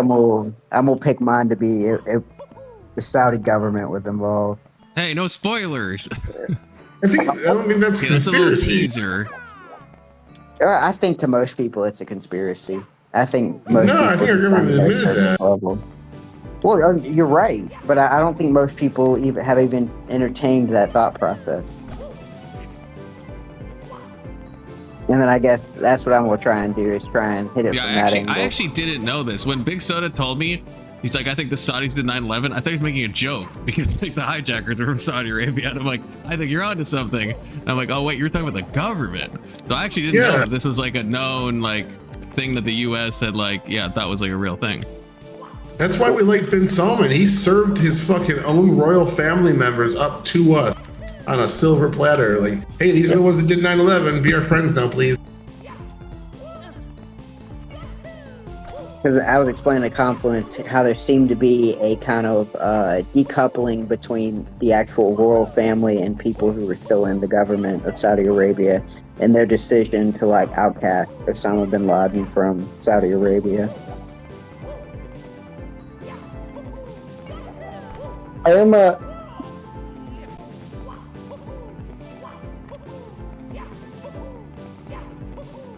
Kirk? It's always the damn Sauds. So, well, I am curious, Confluence, if you have a perspective, like, I think I've asked this before, but I don't remember your answer fully. Like, don't you say that you think we should end our friendship with Saudi Arabia? No, I don't think I've ever said that. Okay, I could have missed. I would could be say confused that. with someone else. We could, absolutely. It would be stupid, and we saw that in the first year of Biden administration. I think it would be stupid, because the thing is, what Saudi Arabia is they're allies against Iran, and they're modernizing as well. So they're basically the least bad in the Middle East relative to the Iranians. That's silly. Israel is the least bad in the Middle East, and Saudi Arabia and Qatar have tiny armies compared to Iran. Iran's a giant place. So our deterrence against Iran would be something more like Turkey, Israel, and things of that nature. The Saudis are just a little cherry on top, a rich cherry on top. No, I don't disagree. Israel is the least bad in the Middle East because they're the most, Western. I'm saying I don't consider Israel really to be part of the Middle East proper because they're so culturally different from the Arab states. What I mean is they're the least bad of the Arab states, but obviously the reason we want these Gulf nations isn't because they offer us military might. They buy our military because they have fucking sticks and stones. The reason we want them is because we want to be friendly with the nations that are involved in OPEC, specifically OPEC Plus, because we want to bully Iran out of that world stage in particular. But they're not helping us militarily. Like, they're pissed at us because we didn't defend them enough when Iran turned around and struck them. So, yeah. Yeah. I think they build cool shit.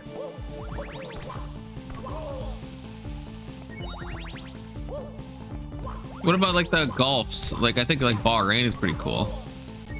Yeah, but I mean, those nations, if we can make them be friends with us and not friends with China, that's a net win. Who gives a fuck who's in charge of it?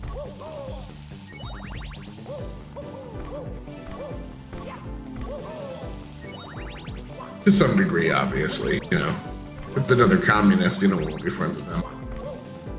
Yeah, we have to have standards, Yeah, well, that's why we can't give it to the Jews, because the Jews keep giving it to the communists. Yeah. Hey, if Israel is anything, it's an example that you can start with socialism and work your way into capitalism, become the most Western-ass based nation in the world. I think there's a lot of truth to that. Yeah, Israel started as a socialist country. Well, not like fully on. It wasn't like crazy. It was Western acceptable socialism. Even look at China, right? It's like you go from Mao to like where we are now, and it's like I understand there's still like more of a planned economy. I've been watching Confluence play Mario for now an hour. Thanks. All right, and here's what's happening. Here's what's happening. Confluence is dying a lot. Then he's probably putting in some cheats and then passing that last attempt. So I guarantee it. Look at that last one with the electric balls just showed that you reach down for like your cheat box and just let the cheat box run your own Mario guy. You botted that last jump. All right. I'm sticking to it. I'm sorry to interrupt, but I have to call the cheating out when I see it. Stop botting your Mario guy. Everest, you're very Jew-coded. I'm very Jew-coded? Yeah, it's the greed thing. Oh, yeah, well, sure, okay. I love the Jews because they're greedy too. I just don't care for them to be here. They're kindred spirits. Yeah, we're kindred spirits, but they could be over there and I could be over here in America. How have you been doing, Avarice? Good, and I have Jew friends, by the way. Hey, I don't count. Yeah, I'll talk about my friend Zach Delpy, but if you don't, I can count you too if you don't want to count as my. But I thought, wait, you don't want to be my friend, Big Soda? I'm your friend. Oh, okay, I'm your okay. friend. I'm just not a real Jew. I'm a self-hating Jew. Oh, okay. We're just trying to clear all those things up. Yeah, you're So- definitely a friend, buddy. Just because I don't come in and talk because I've been super busy doesn't mean that I'm not watching. I've been watching you play this stupid Mario game for like an hour. All right. Look, I'm rusty. Okay, don't judge me. I How did mean, your, listen, I give you credit. This is way better than you playing Silk Song because at least this is a game that requires skill that children will never understand. How did your VK VK appearance do, Everest? I think it went fine. Do you have critiques? I fell asleep. I watched a little bit when you got on. I didn't have any particular critiques, but I haven't finished I didn't see how far you got. We made it all the way up until Jungle terminated the whole show. Hmm. Damn. Who's Jungle? One of the higher donators to VK. Whale. He's a whale. Did He's you a pretty get good guy. Kill Zone? Good friend. What's that? I said, did you get to meet that character, Zillzone, who was on at the beginning? Wait, was he there? Let me on tell you, VK? I No way. debated Burned Zillzone out. three times on VK. Oh, Still used to be over Yesterday. here all the time. I didn't know he went to other places. Dude, I let's think talk he about was it. drunk, Let's talk he about was a character. burning. He kept calling me a cuck, and I was like, and then I'd like trap him, and he'd go silent, and then go, "Well, you're just a cuck." Like, all right, man, all right. Fucking wackadoodles. Yeah, Confluence. I'll see if I can't like clip together most of the Zillzone interactions because he went on there just berging at everybody. He was calling Stillborn a bitch. He was just berging at everybody. Zilla's I probably, was, besides Free Toy, he's probably one of the most like muted people that's been on my show. He was the reason why I wanted to go on there, and then he started spurging out in chat the whole night. The whole night was just like, all the way through chat. It's like this is crazy. Yeah, he's a wild cat. I think his first appearance on Confluence, he was justifying how it's okay to punch certain people in the face. He was, yeah. He really said. Well, hold on. I technically justified that yesterday too. So let's not like beat around the bush, Okay, right? Okay. So I took a pro Pride Month stance, and used that as my finisher. Interesting. Yeah, I believe we should have Pro Pride Month. I think we should be. I think that we should be celebrating this month because what it does is it allows all the LGBTQ plus people to gather in one location to create a pride and create a target-rich environment for the veterans to enact our pride of our Veteran Month, which will have a new month. We'll call it Beat Up the Gay Pride Month. How about Smear the Queer? That is a big game of Smear the Holy Queer cow. on Pride Month. This is crazy. Yeah, in a target-rich environment. That's exactly what I want. Yeah, that's what I'm here for. It I helps. just hit the wrong button and I went back to like a previous fucking load state and I gotta do all this shit again. Holy shit. I'm so triggered. That's what right he's now. not a giant game with Smear the Queer on Pride Month. Smear what? We want to smear on who? Yeah, you had to go there. Like, that's weird. No, but here's You're the fun weird. part. Confluence You has don't know that to jump game, man. through those electric balls again. Oh, Smear the Queer is what. I gotta disable that. because there's a button I usually hit that'll like load up the save state for when I'm practicing, but this has checkpoints, so I don't need to do that. So I just fucking hit the button on instinct and it put me way back here. Fuck me. We're not Actually, smearing any no. queers, okay? That either sounds GPT like it. violent or it sounds very sexual, and I don't like either of those options. Hey, how about this, Confluence? How about if I give you a code for a server slam and you can play a game that is not released yet right now? Oh, Depends what the game Doki is. Doki Literature 3. Oh, I'd play It's the shit out of that. it's a loot extractor. A loot extractor. Yeah, called Sand Raiders of Sophie. I'll Huh. give you an invite right now. Yeah, send me this. Yes? Yeah, I said send me a code. Yeah.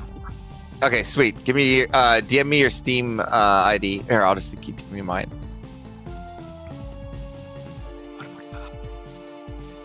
yeah, Confluent. Tell us all your Steam ID. So we can Tyler, report I think you. Tyler has me Said on Steam. DM I it. think he's the only one. I don't think I do. I tried adding you. There you go. Except that we're friends on Steam. How dare you? There you go, Confluence. Yeah, because I was trying to get you I to was buy like, that I game don't I think play. so. Yeah. It's a pretty good game. When I go to Alvarez's DMs, it's just that police officer he called a servant that time. That's the last message we have. Yeah. Dude, that Also, Confluence-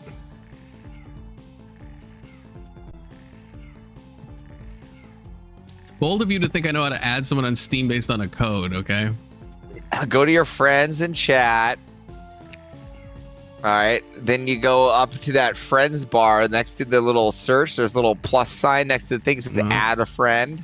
I Right? see It says it. enter a friend code. Oh. Yeah, you see? Look at that. Oh, there we go. Invite successfully sent to. I almost said your Steam name. Oh, it was a close call. This is literally the one I made because of this. It's all the people from like panels and stuff.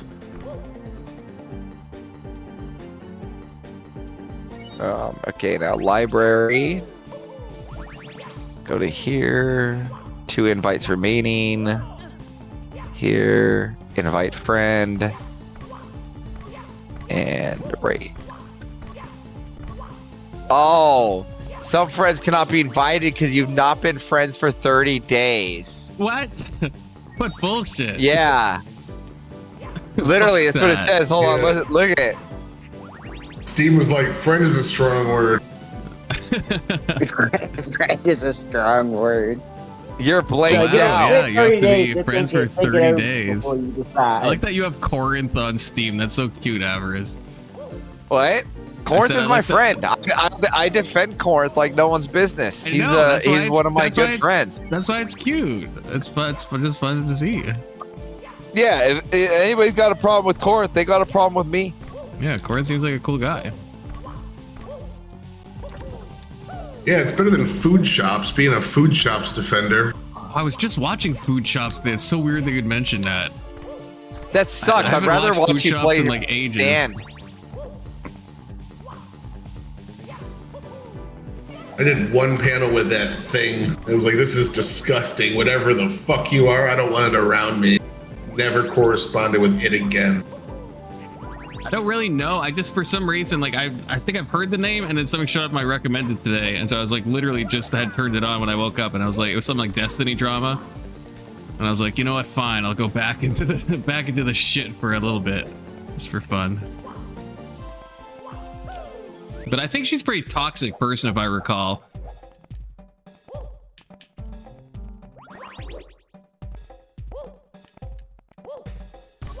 Speaking of, you know, not to mention Destiny, but apparently his court case, if he wins, will be dismissed in like a week or something. I heard that H3 lost to Denim. Wait, no, for real? Yep. That was getting Wait. posted around. Really? Because Yeah. I thought the last I heard was Frogan wasn't like paying the money or whatever, so it was like just gonna get a default judgment.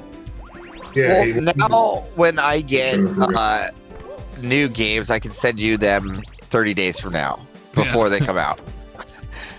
Well, there's another one that's coming out, and hopefully I can get you in that server slam. I'm really excited for it. It's called Engine Fall. It's like Rust on trains. Oh, I think you mentioned this before. At least Yeah, Rust I'm on really Train excited. sounds familiar. Meh. You gotta stick with the original. Just play Daisy and be happy, you know? Um, I can never What? get The Rust to original? work. I've tried so many times. I've had it since beta when there were fucking zombies in it, and they've completely redone the game since. It's fun. Rust is way better. You gotta dedicate so much fucking time to shit like that. They're not just games you can casually step. Unless you're doing like a thing with friends. I don't. like, I don't know. I don't know where people go. You need to dedicate this time. I play for like 3 days. I take a break. I start over again. If you're good enough, Yeah. you can just go get a gun and In the- defend a base for a little bit. In the instance that you're playing, though, you have to play for 3 days fucking straight in order to enjoy yourself and do shit. Oh no, not at all. Like I play for like maybe like 4 or 5 hours.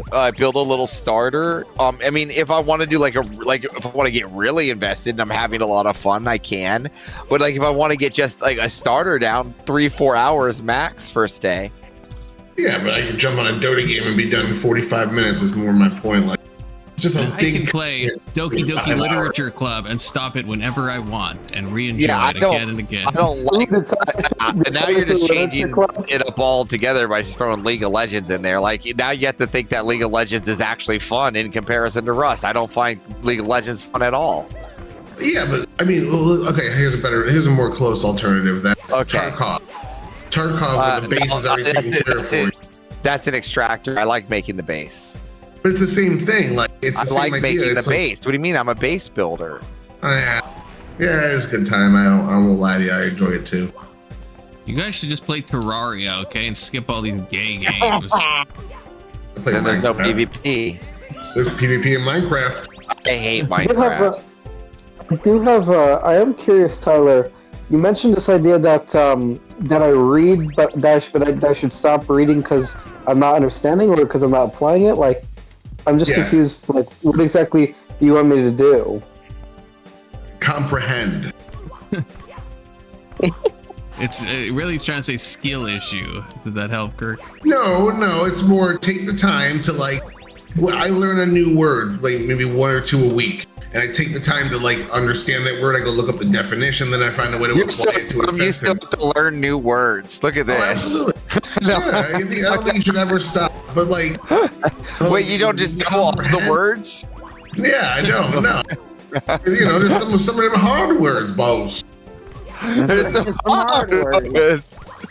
There's that anti-disestablishmentarianism, boss. See, Testy taught me that word that means someone has a nice butt. Callous pygmy. Callous pygmy. One of I mine think. still auto demonstrate. Wait, say it again. Is that when you throw yourself out a window? Yeah.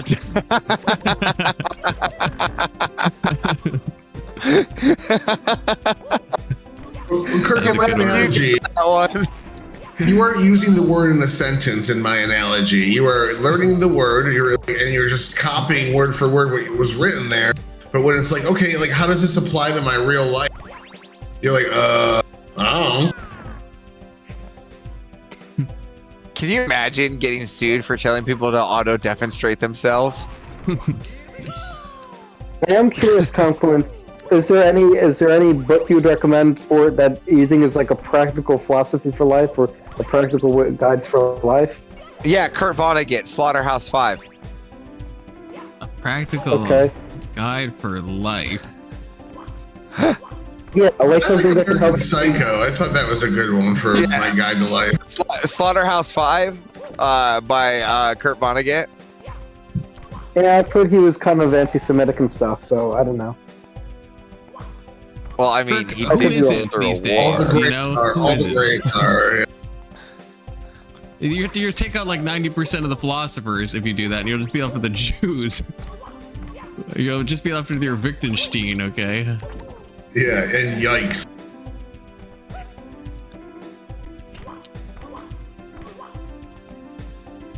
I mean, like, pretty much, like, because I read a lot of, like, 18th, 19th century people, And I've realized that they were all just anti-Semitic. That was just the default back then. They're just every single one hated the Jews. It's just how it went, you know? Wasn't Schopenhauer anti-Semitic? Probably. I mean, Nietzsche was anti-Semitic. Fucking, the one we were just talking about. Heidegger Yeah, it sounds was like a German anti-Semitic. name to me. Schopenhauer? Yeah, sounds like an anti-Semite to me, and I'm not gonna lie to you. But wait, did you read Schopenhauer Confluence? No, it's one of those. It's same with like Spinoza. It's one of those philosophers where it's like I've read little quotes here and there, and I'm like, oh, I think I would really like this. And other writers I read, I know have been influenced or like directly quote him. So it's like it's one of those where it's like it's on my bucket list, but I haven't actually gone through it myself. Because I would like to read The World as Will and Representation. One thing I'm really interested in is his aesthetic philosophy, and specifically his concept that art is a way to transcend the mundane, everyday, like, living. That, like, art is that during our everyday living, we go through these routines which are so sort of like, which are basically manifestations of our will, but art is basically letting go of that will and letting go of that desire and just sort of experiencing it and enjoying it. See, that's fucking base. See, this is why I want to read this guy. That's the one thing you've ever told me, Kirk, that I'm like, yeah, that sounds fucking based. So enjoy this moment, Kirk. No, you're not soon gonna get another one. We also agree that abortion is bad. We've agreed on that in the past. Oh, that's true. Well, we have some agreements, but I mean, in terms of you bringing up an author, and I'm like, yeah, that actually gives me a reason why I want to read this author. I don't think that's ever happened until now. Like, I owned a copy of Don Quixote and I burned it. I burned it, Kirk, and I'm not memeing. I actually took it outside and I set it on fire, and I'm not joking. I actually did.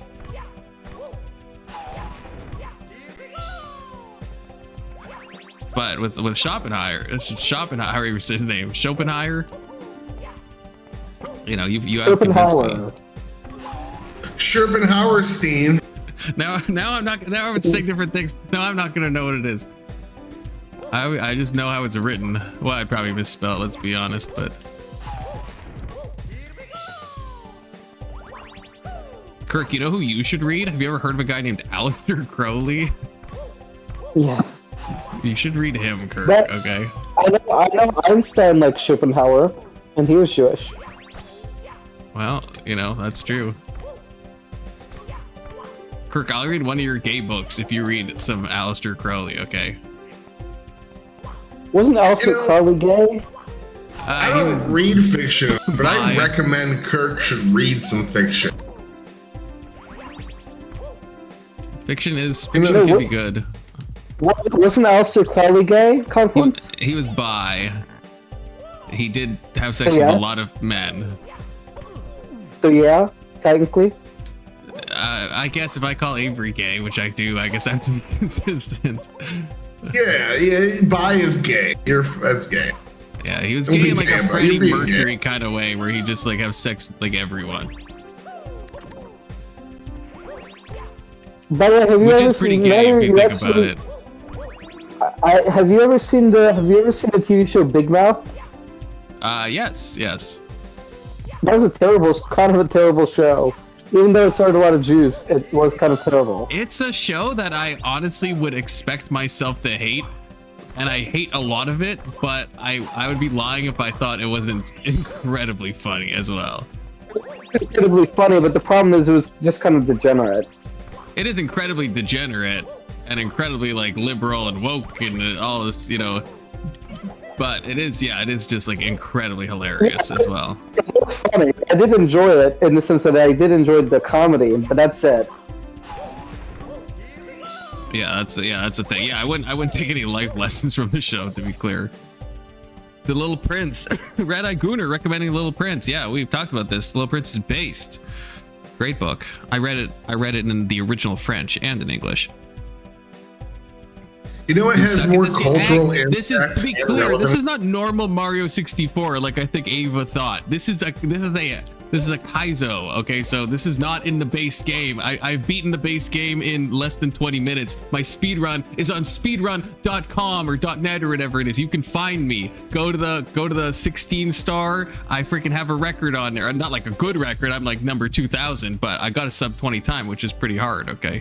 So this is not your grandpa's Mario 64 that I'm playing, to be clear, Ag, okay?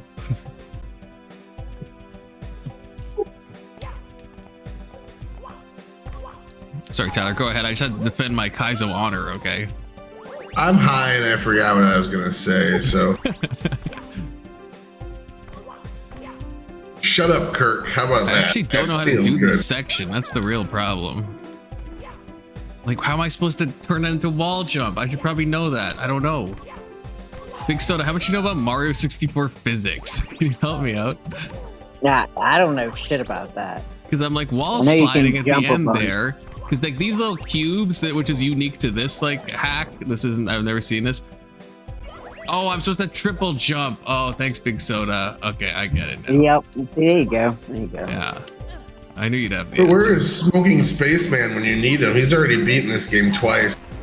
He probably has. This is a lesser known hack. Well, actually, it's got a lot of attention. It's just it's kind of new. It's called Beauty. It is very beautiful. Aptly named. Oh, Yeah. I fucked that up. Also,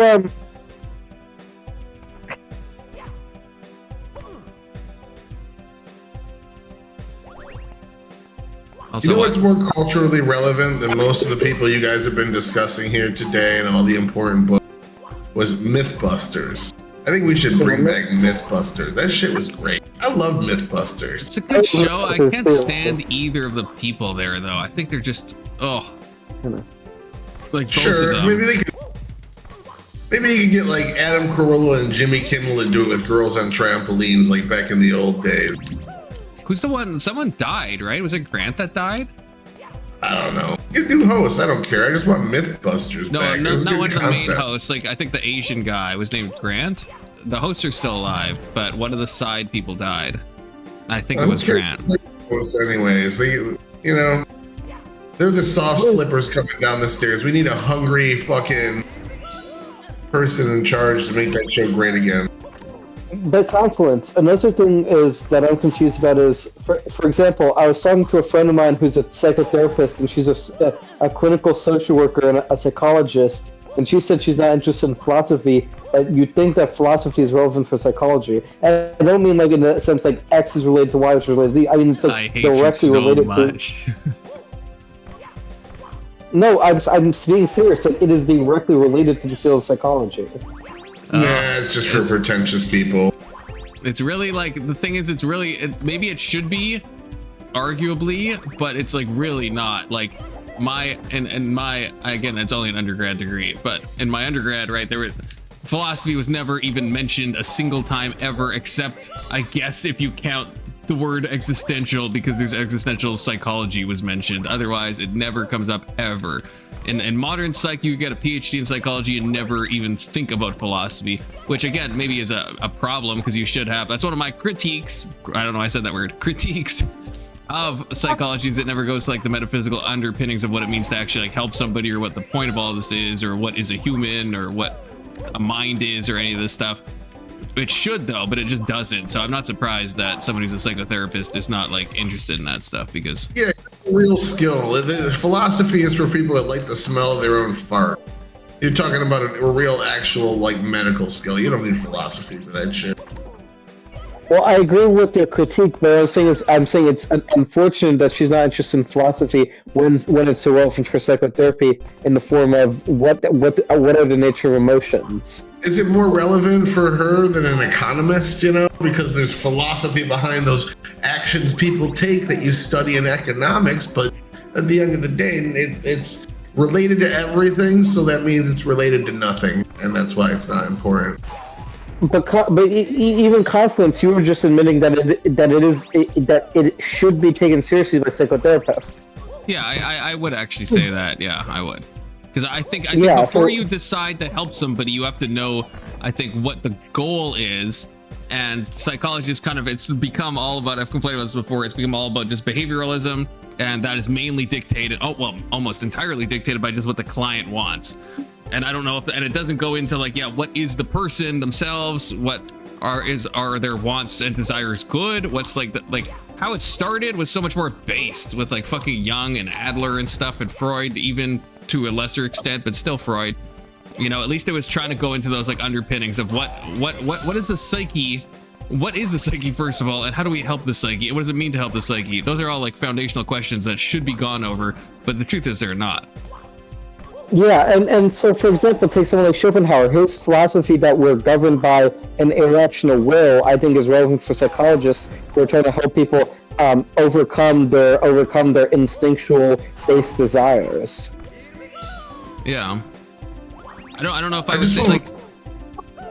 Go ahead. We have a scale of how like much people care about philosophy and how it's relevant to their daily lives, and I call it the matrix scale, because the amount of philosophy that was fucking ham-fisted into the matrix more and more and more resulted in shittier and less popular matrix movies. So the less philosophy the better, based off the matrix scale. This is peer reviewed.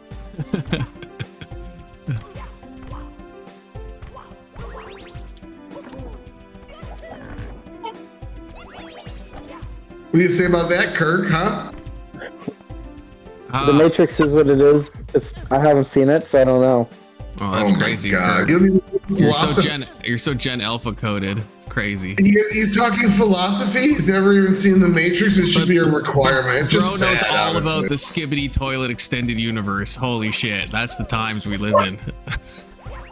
Oh my goodness.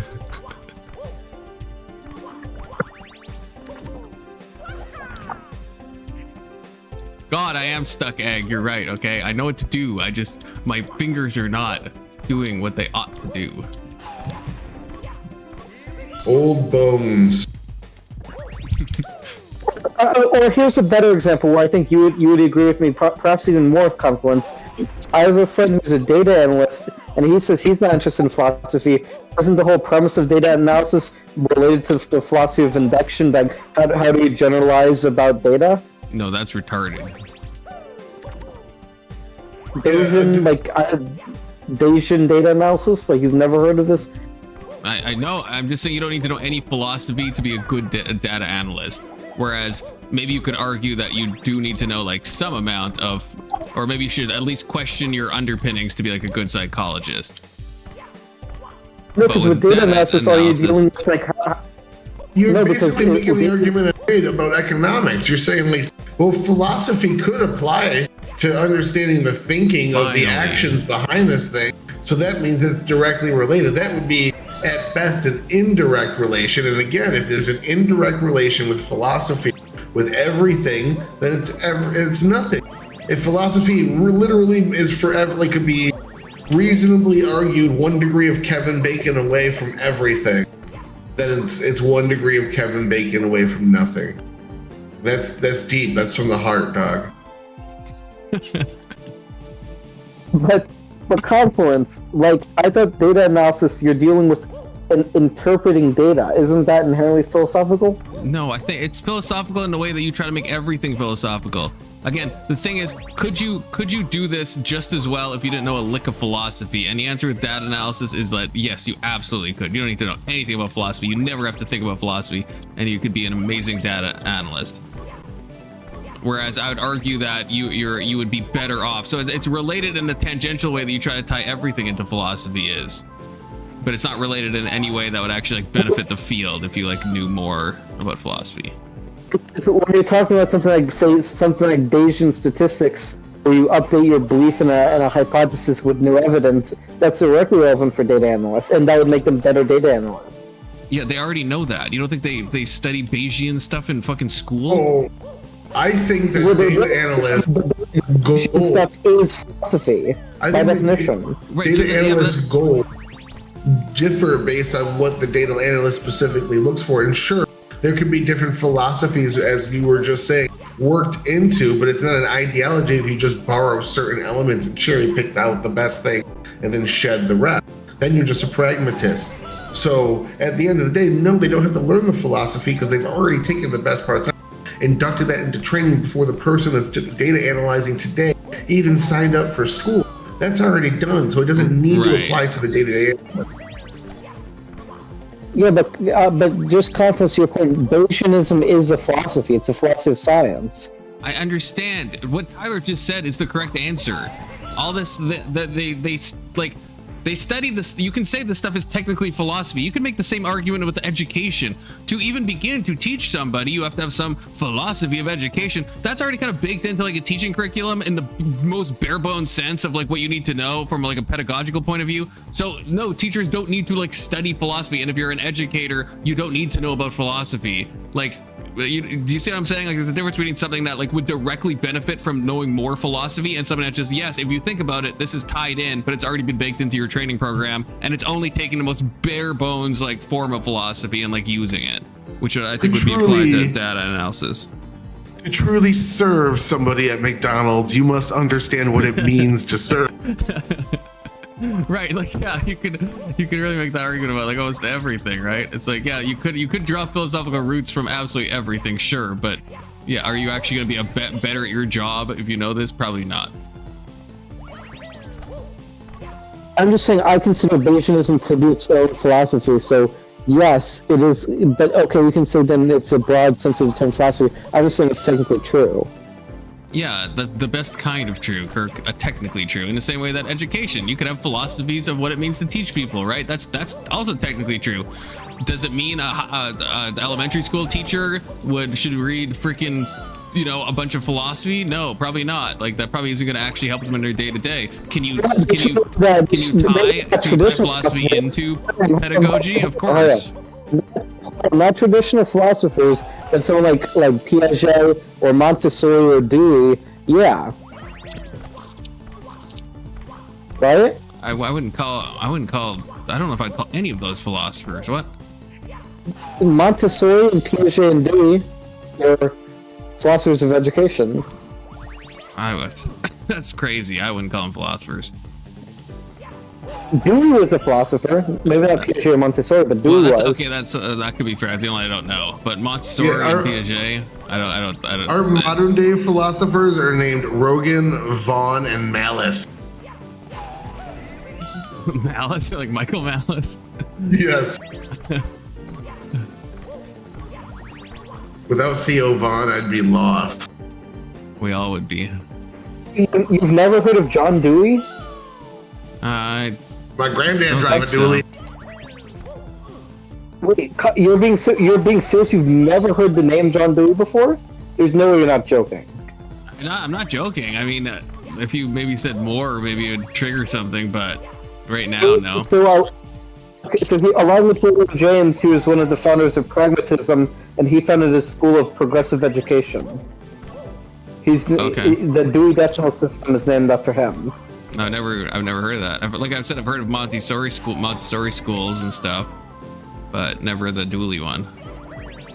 Dewey, D-E-W-E-Y. Oh, is that the guy who made the decimal system? That guy's pretty goated. I couldn't find any fucking books in my library without him. A dually is when you got 4 wheels on the back of your pickup truck. I think he's saying Dewey. Dewey.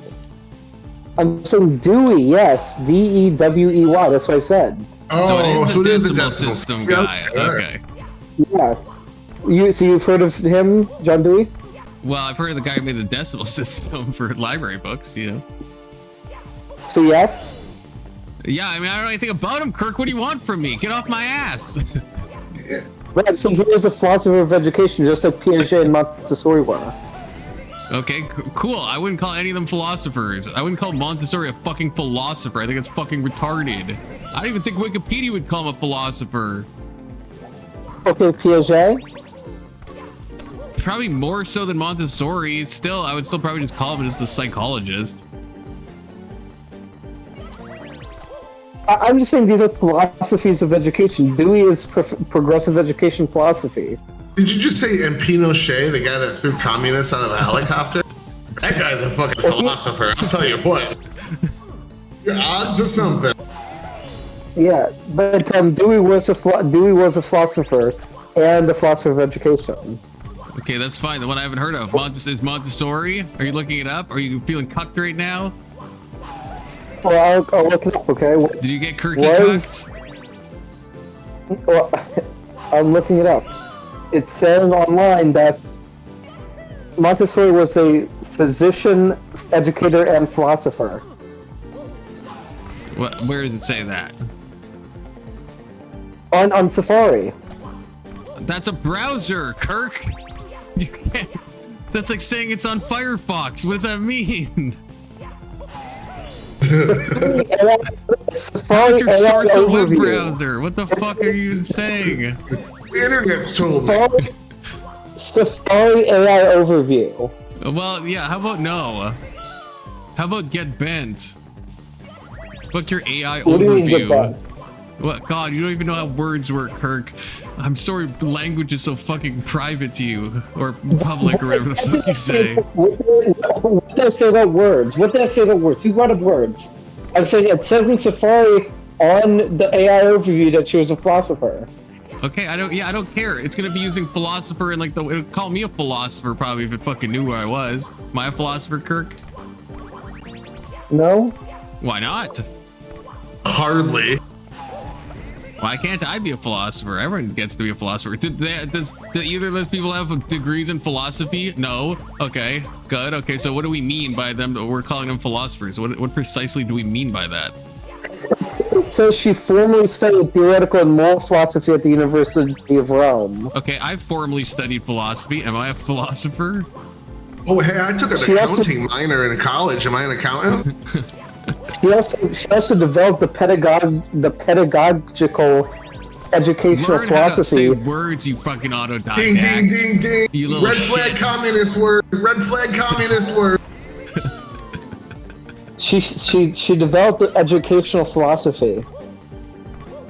Yeah, okay, what? Philosophy of that's- education. Yeah, not Her a philosopher. pedagogical activism was pivotal to the movement. Okay. See, look, Tyler knows how to say that gay word. Is she a philosopher of education or no? I would say no. Okay. Was Piaget a philosopher of education? I would still say, maybe more so. I would, no, well, in the loosest sense, like anyone can make a philosophy these days, you know?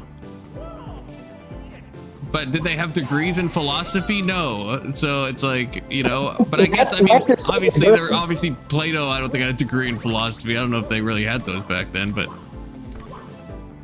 you know, so. It's Montessori did. A degree in philosophy? According Yeah, to Chrome, says- Firefox, or Safari? I need to know the source Click so I can the look AI it up. overview. You can look it up yourself. I'm not going to do my homework for me, Kirk. No, she didn't. Okay, never mind. So I'm looking up. It says she did not hold a degree. Oh! Get banned. She did not hold a degree. She did not hold a degree in philosophy, but she studied philosophy in college. Oh, wow. So just like me. Crazy. I'm a philosopher now. Hey, philosopher confluence. Someone send me a super chat so I can become a professional philosopher, okay? I'm talking about philosophy right now. If you super chat, I become a professional philosopher because I'm getting paid to talk about philosophy.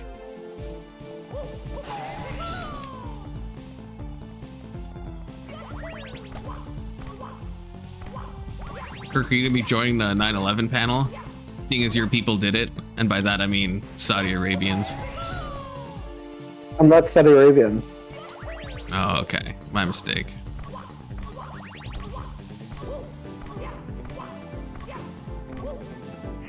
Why aren't I getting that? I don't understand. I'm hitting a little fucking crystal. I am landing the same spot every time, but I feel like, can I not land there, first of all? And also, I'm somehow not picking up this fucking little crystal guy. Oh, finally. Okay. Yeah, think about that for a second. I have more formal education in philosophy than Brandon does.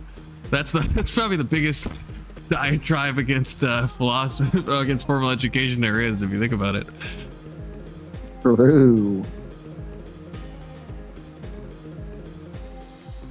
Remember, Kirk, I have an undeclared minor in philosophy, okay? Where does that get me when I'm debating Brandon? And he hits me with a, what is actually doing there? And I'm like, actually, fuck off, Brandon. That's what it's doing there. Brandon, I was trying to anyway, my language like that. Do you?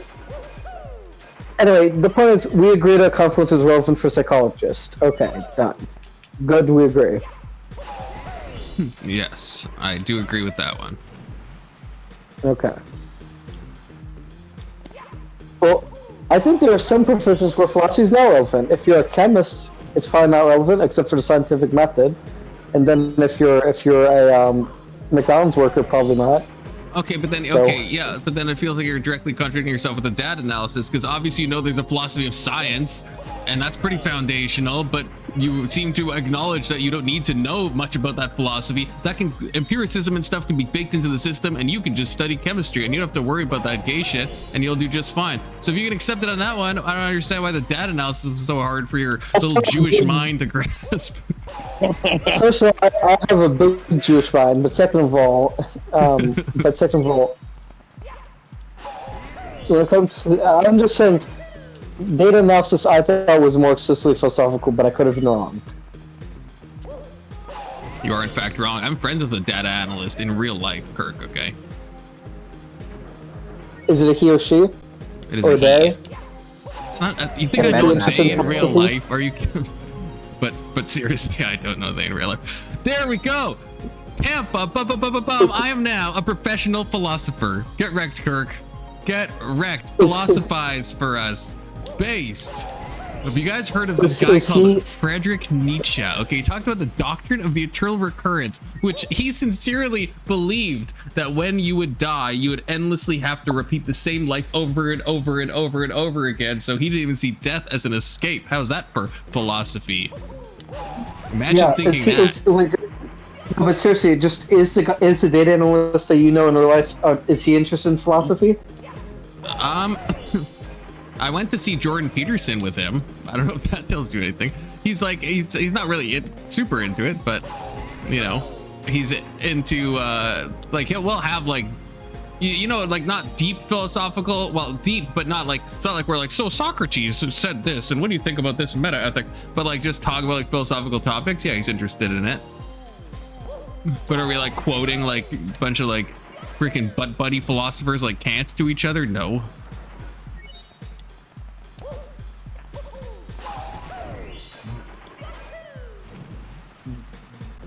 So I mean, he lacks any like, I don't think he's ever studied philosophy unless I'm wrong, but you know, and he's a good data analyst. Well, one thing I love about philosophy is that it's one of the widest and most Jewish subjects. Yeah, that's what I love about it too. That's my favorite thing about it.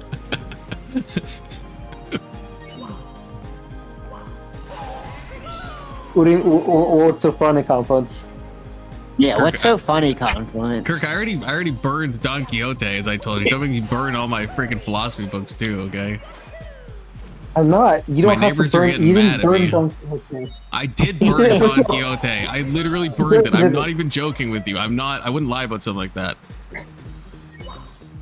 Sure.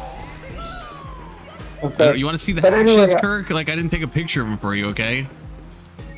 But Confluence, do you disagree that it's one of the widest and most Jewish subjects?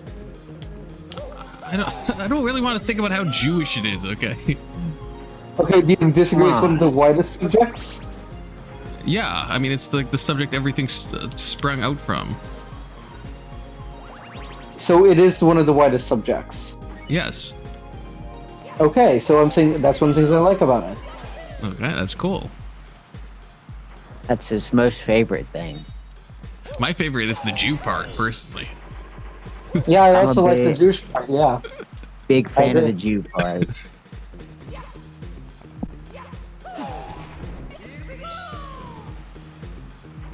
Kirk, you know what you need to get into? You have all this like pent up weird energy with like, you know, with like these philosophers and the Jews, and you just got to get into Mario 64 Kaizo, okay? Don't you see how much fun I'm having right now?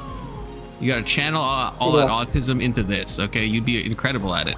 Because like I said, half He the could community meet is a lot of trans. people like him. 75% are autistic, so you would like fit like in right off the hop. Okay. Yeah, but it's like I think I told you a story before, but for anyone in the chat, I was at a synagogue and I was talking to this woman. I was bringing up like, hey, have you read Karl Popper, The Open Society and Its Enemies, and like, what do you think about his critiques of totalitarianism? Because it's based on this deterministic historical laws, and it's like, and she had no idea what I was talking about. I just imagine like Kirk trying to like riz somebody. I can't even imagine what that looks like. It probably looks like, I guess, what he just described, I suppose. So I guess I do know. I guess I don't need to imagine. But if he finds the right woman, if he finds like a Kirk-ass, you know, then she'll be like, oh, have you heard of Wittgenstein? Have you read Don Quixote? And they'll just like knowledge quiz each other like endlessly, and then they'll fuck and it'll be incredible. So Kirk, there's hope. Isn't it funny how I was at a synagogue and I was asking if she knew about Karl Popper and the Open Society and Its Enemies, and she didn't know? It's not that fun. No, it's not that. You have this weird thing that you constantly do where you think that people in these like tangentially related things, you'll make like a connection in your mind. You're like, isn't it weird that they didn't know this thing, or isn't it fun? It's like, no, not really. It's kind of just like normal. That's kind of normal, you know? I know, what but would I'm be just weird saying, is if they did know. That would actually be that would be a story worth telling. If you brought up what you brought up and they fucking did know what you were talking about, then come and talk to me, okay? Because that's the crazy story. At my time at the synagogue, only 2 people knew who Karl Popper was. Well, now they probably all know because of you, Kirk. Just like you asked them all about Don Quixote. And don't try to lie, because I know you have. You fucking confessed that before. I only have to rabbi and a couple other people at Don Quixote. Not all of them, though. Many years from now, we'll be saying, Kirk, tell us the Popper story again. Yeah, this has a lot of legs to it, Kirk. Everyone's gonna be itching to hear it. You'll be telling your grandchildren, if you weren't gonna be trans and stuff, about this story, okay? So don't be trans, because then you'll have grandkids and you can tell them about the Karl Popper story. Yeah, but like he was Jewish and he was critical of totalitarianism, and so I would think that someone who's Jewish and critical of totalitarianism would know who he is. Again, you always make these. I can't tell if you're being serious. That has to be a meme, right? Someone who's Jewish and critical of totalitarianism must know another Jew who's Jewish and critical of totalitarianism. Like, you understand that's crazy, right? I feel like you must. You're just taking the piss right now. That's a joke, son. Okay, good. I'm glad. It's funny to torture people with my intellect. Yeah, well, that's one way to put it. It's certainly a way to put it. Con, you should stream playing the game and getting. Oh my god, I know what Getting Over It is. I played it. I don't like cortisol. That game, even just thinking about it right now, I'm doing self-soothing behaviors, as you can see, is scratching my head and shit. I can't. Those rage games, I fucking can't, man. I actually just rage quit. I for real rage quit. I'm rage quitting watching you. I don't understand. This is weird. I got the metal cap on, and it's like all underwater. It's just this is confusing to me.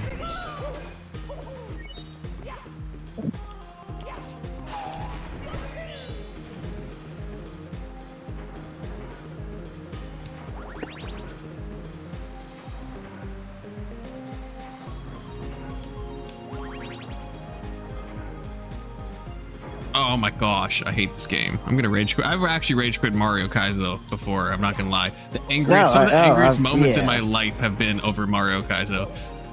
Because there's some like single stars that have taken me like 70 hours of like gameplay to get to, and then you like die at the end.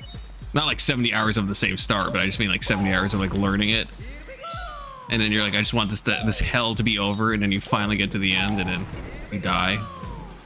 You just want a game end in the game and then in real life. Well, yeah, watching this clip of like the last like 5 minutes of gameplay makes me want to just die. See, this is it's how I feel if I'm trans. See, and Just the this hack is consistent great because urge it's to got just this. kill myself. This has checkpoints, okay? Usually these things do So not I'm have confused. checkpoints. Usually you'd be doing like 15 minutes of gameplay and then you die in one spot and you got to restart the whole thing. I get to restart from like basically right there. Why do you keep calling me trans, but then keep calling me he/him? Like if I'm trans, wouldn't you stay down for me? Okay, I'll explain this to you, Kurt. Because when I say you're trans, I'm using that as a pejorative.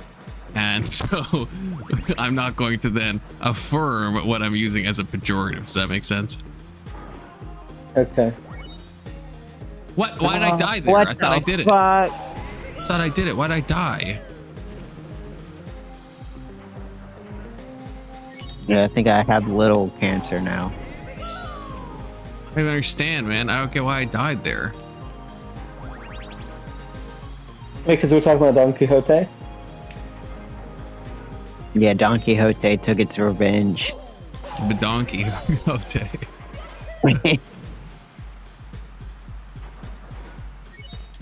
Oh. This is giving me literal cancer. I don't like this part at all. Yeah, do people actually have fun playing this game, or is this just I have to beat it mentality? This, see, it's funny that you say that. This is actually just pure fun for me. You should see me playing normally, because it is absolutely what you just described. Because like I said, normally it'll be like a 15-minute star, and then if you die 14 minutes into it, you start over again. And you've been playing that star for 20 hours. And that's just like, Oh at that point, you're just like, I just want this to be, I hate the star, I hate everything. Why am I, like, there's some streams when I used to see her on Twitch that are probably still up, where I'm just like crashing out and just being like, I don't know why I'm playing this. I've had no fun in the past like 5 hours. Why am I playing this? I'm just like sunk cost fallacying it. And I'm just like so invested. I'm just like mauling on stream and be like, I'm having no fun, and I keep playing a game, and games are supposed to be fun. But at least this, I'm still enjoying it because I get to restart right at the checkpoint. Okay, it's not a big deal. But normally with Kaizo, that doesn't happen.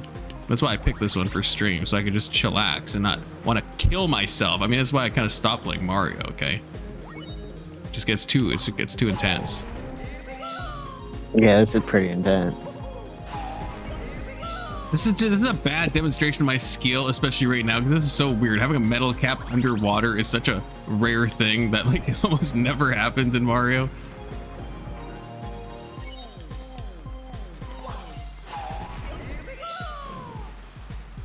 Also, I'm confused. Confluence, do you want a clarification on what I was talking about earlier? Oh, it depends what you were talking about earlier, I suppose. So what I was saying earlier with regards to the constructor theory was that Oh god, that stupid gay shit. well, it's just the idea that the laws of physics are to be construed in a way that they're about counterfactuals, right? Could this happen under this circumstance? Does that make sense? Sure. Okay, so it's saying that instead of it being this causes that, it's this and this could have happened. This could or could not happen under these circumstances. Oh, what? Right? So close. So would you say that's a fair approach to causality? Causality? I'm not I'm sure. hiccuping. Do you think that's a fair approach to causality? I don't know, man. I don't know. It sounds as gay as it did at the beginning of the stream. To be honest with you, maybe wait till I'm drunker, and then I think then I'll understand it more.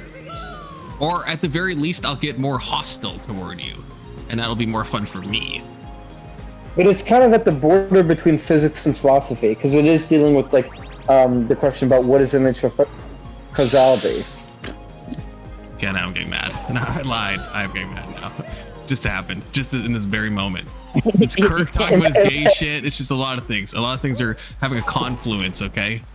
Confluence of factors. Am I wrong?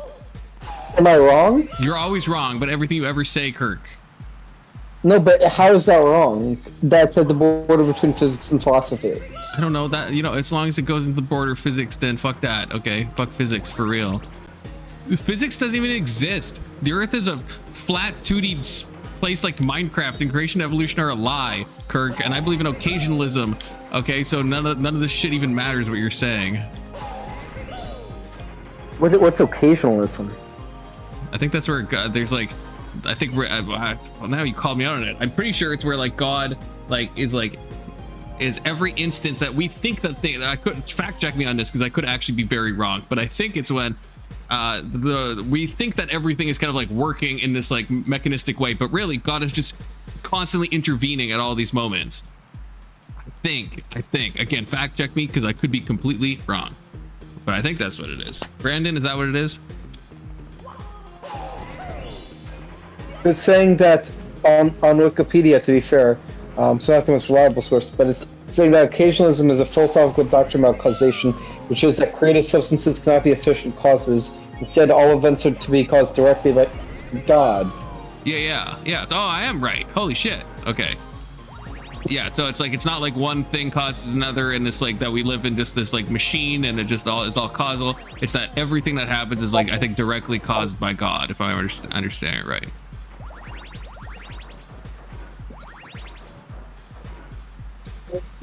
Come on. Yes. Okay, where now? Oh my God, we did it. Oh, finally. Lovely. Why'd that take so long? You suck. Allow me to interrupt today's programming for an update on what I'm making for dinner. So I have created a bechamel and finished it with blue cheese. Bechamel? Bechamel, it's one of the 5 mother sauces, and finished it with some blue cheese. Then added noodles to it, and then I took chicken and I pressed the chicken like a Chinese restaurant does. I like cut thin sliced breasts, push them down, soak them in baking soda for like 20 minutes, and then hit them bitches with some spices and some corn syrups, whatever. Corn flour, fry them up. Oh, it's so good. It's so good. I made gorgonzola mac and cheese with this fried fucking spicy chicken. My Can you God. send some to my P.O. box and I'll get it in 5 business days and I'll try and let you know. My God. If I had some fucking Sauvignon Blanc right now, my night would be complete. I have a delicious bottle of rosé. I'm gonna freaking whip out, and then you know what I'm gonna do probably? Who's gonna stop me? I'm gonna Uber Eats Taco Bell, okay? So how's that for a culinary thing? A bottle of rosé, some fucking Taco Bell? Holy shit. Now that's a fucking I had Taco Saturday Bell last night. Based. I made a horrific discovery that Taco Bell is disgusting. I said before that Taco Bell in Canada sucks and it's different in America, and that was true. And then one day I was drunk after stream and I'm like, maybe it's not true anymore. Maybe it is just like America. Maybe they fixed it. And I ordered it and they did fix it. And it is just like America. Ooh. And that's a dangerous thing for me to know. I wish I could go back in time. It's a fucking cognitive hazard that I fucking put on. Because I can't stop eating Taco Bell now. That's the problem. It's just so delicious. Kirk, you say Taco Bell's disgusting. I say trans people are disgusting. I guess we're at a crossroads here. Kirk also eats Arby's every Saturday, so don't take anything he says about food seriously wild. Ever. His favorite thing is Arby's, okay? No, my favorite thing is Arby's. Their Reuben is pretty. It's not the best Reuben you'll ever eat in your life, but it's pretty solid. Of course, you would say that, you fucking Zionist. Because Arby's is the #1 funder for Israel. Well, I was talking about the Reuben part, you know. Oh. Is that a Jew thing? Well, Reuben is like one of the 12 tribes. Now that I explained the joke, it's not funny anymore. I didn't know Reuben sandwich was a Jew thing. I just really like Reuben sandwiches. Every time, every time I go to a Cinnabon, I make sure to scream the N-word in the hopes of being a part of a viral video and then getting a GoFundMe campaign. Unfortunately, there's no Cinnabons in Canada, to my knowledge. I blue cheese on Zoe Deschanel too. You're making me go Cinnabon. That's good. That's good. Tyler, would you blue cheese on Zoe Deschanel? Sure, if my wife would allow it.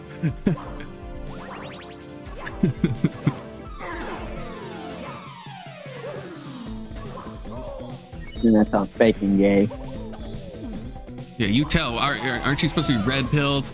Aren't you an Andrew Tate fanboy? Don't you have Hustlers University, Tyler? You tell your wife. You tell Sky. You say, I'm the man in charge, okay? I'll do what I want to do. I'll blue cheese all over Zoe Deschanel whenever I want, however I want. Who's that guy that comes in here and yells it at people? What kind of car do you have? Shit like Oh, that. the dude. The dude. Yeah, he doesn't come around these parts no more. Yeah, Confluence scared him off. After he showed that he was like half bald, he's balding pretty hard and shit. It's like just, over the hill cope.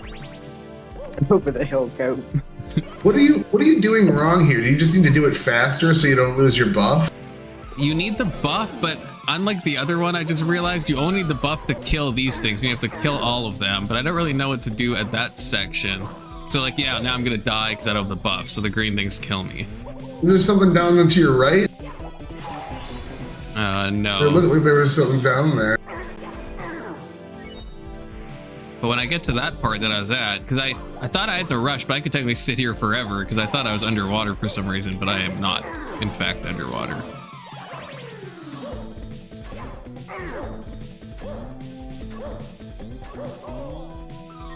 I'm not going fast enough, I guess, there.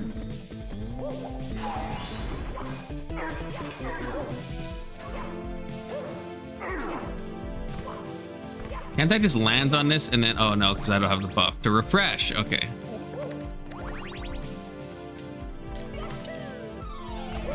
Yeah, see, I have no idea. Yeah, I don't even know what to do. I'm in a quarter there. I don't even know what that is. How many oh wait, no, you already said that. I don't get the reference, but Taco Bell has a dessert. They're like donut hole size. Oh, we do have, that's the one thing we do have. We don't have a Cinnabon, but we do have the Taco Bell does sell those little Cinnabon things. So that's the only time I can get Cinnabon. And I also scream the N-word when I eat those things, but there's no one to make it into a viral video. I don't get the GoFundMe. It doesn't really work the same way, but I get dopamine out of it at least. Taco Bell's like, we don't care. Yeah, they're like, Can we I say say the N-word that? all the time. We're Taco Bell employees. Can I say it on Twitch? I mean YouTube. Sorry. No, you cannot. No, You can say it at your local Cinnabon, no. that's an insta ban. Oh, okay. I'll even, if you do it in Cinnabon, I'll even react to your video. I'll have to edit out you saying the word probably, but I will react to it. Can I say it when we're off stream? Kirk, you can say it as much as your little racist heart desires, okay? I'm not gonna tone police your use of words, okay? Now or off stream? Well, I'm gonna police the hell out of them now because you're on my channel, you know. But you can, in whatever you do in the comfort of your own home, besides being trans, you know, go ahead.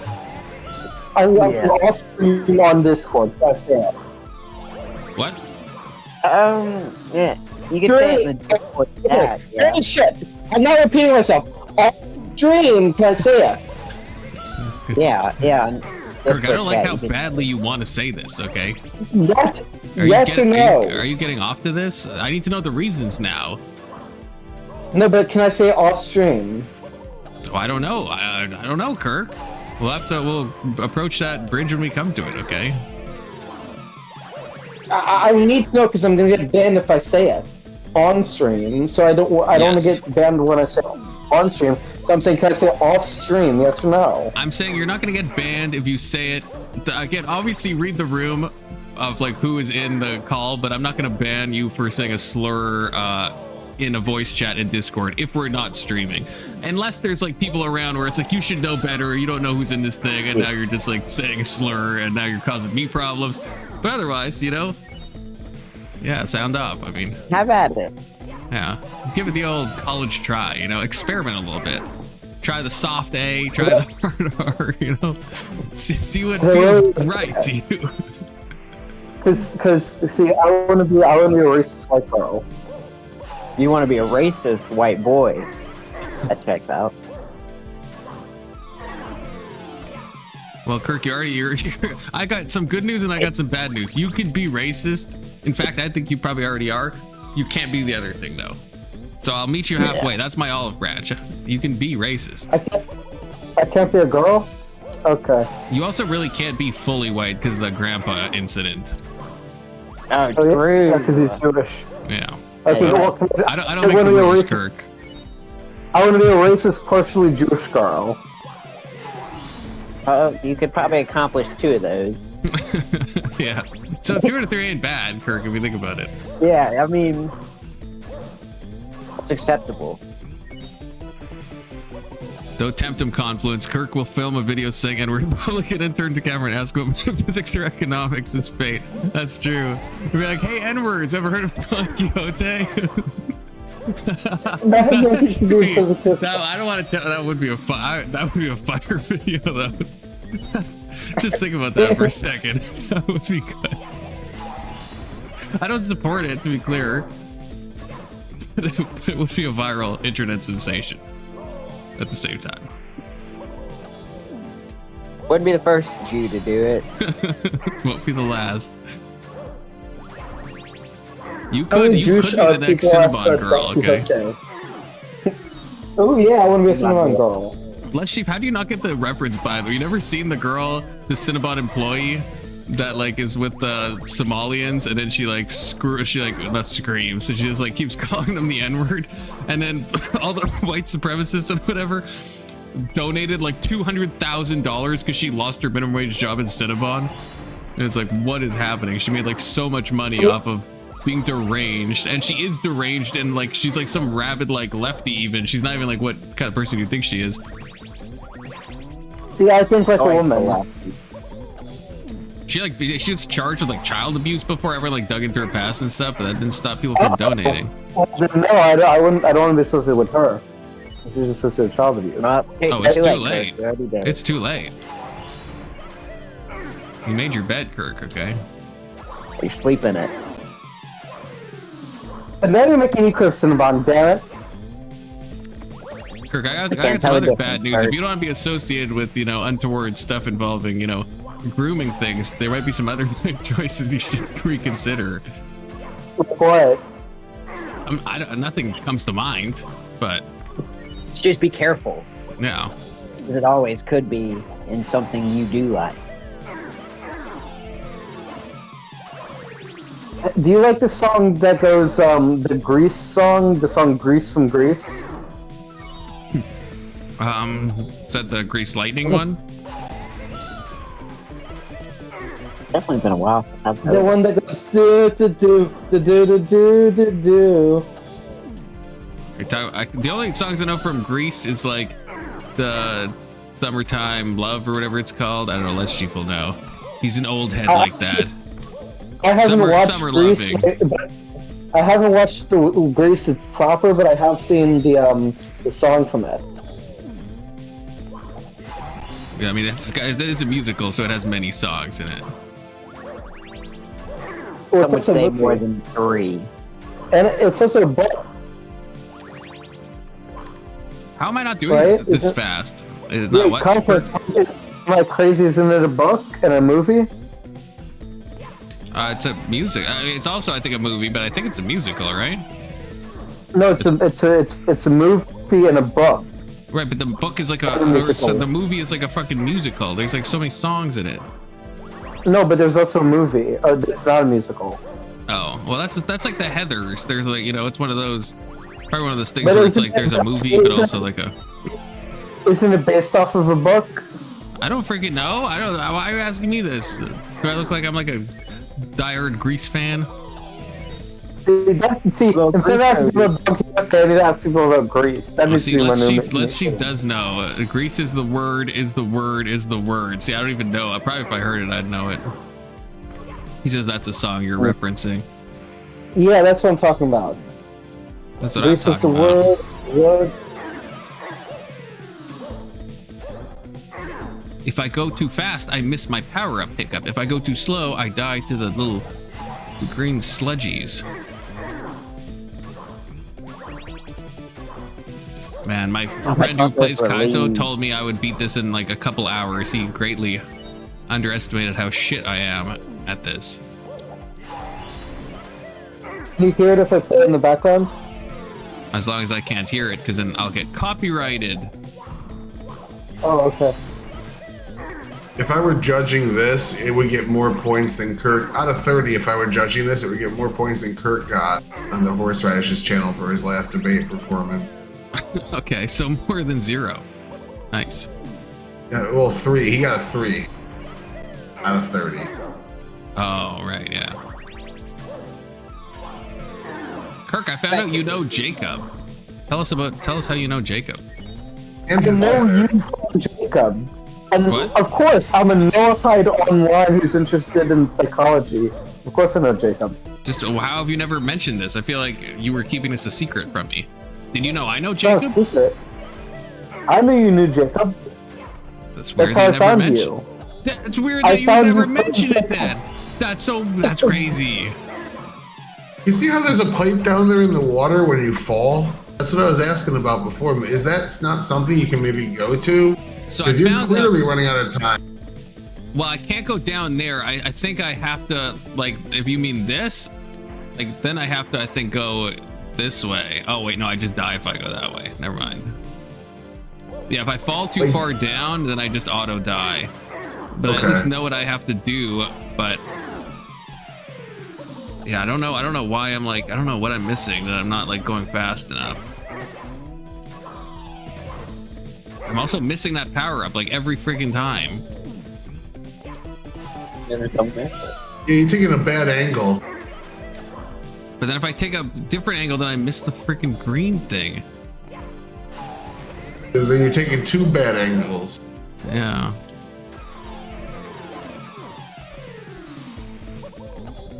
I think you gotta jump later because you were kind of close. You just weren't high enough. Ah.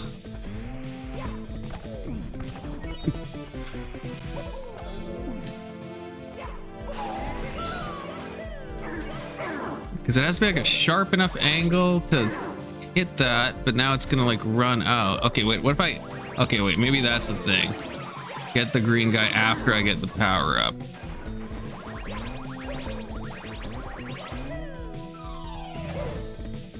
I actually, you know what? I know of an example where I think you would agree with me that this person not knowing philosophy is weird. Can I provide it? Sure, Kirk, why not?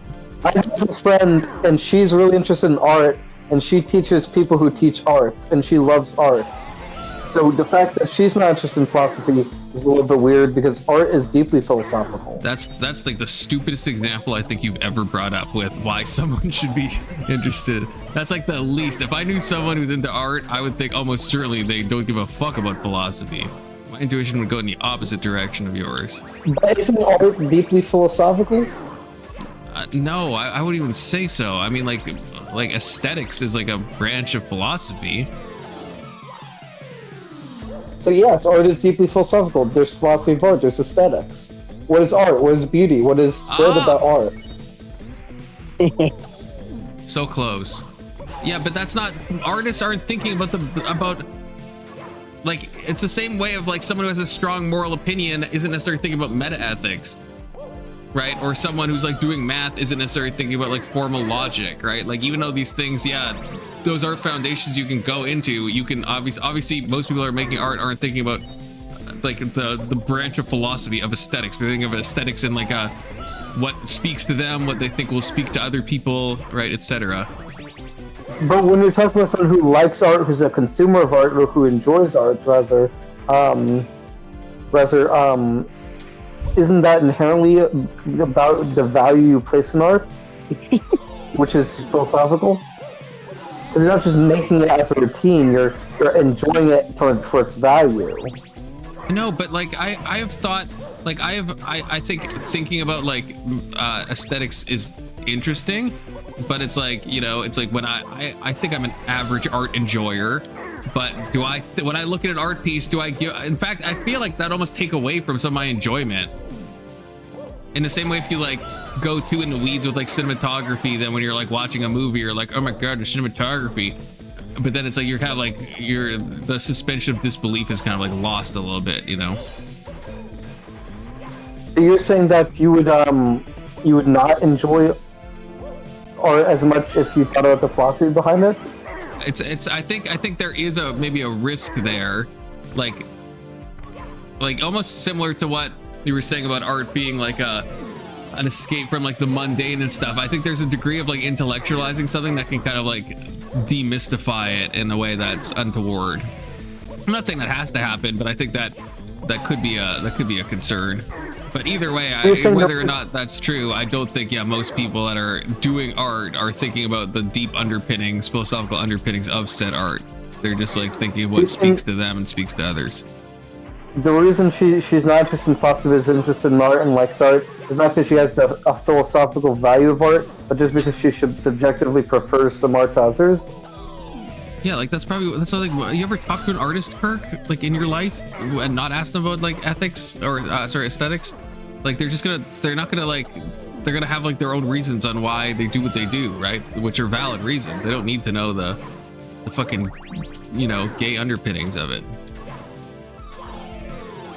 I'm just saying, if something can be philosophical, I would want to make it philosophical.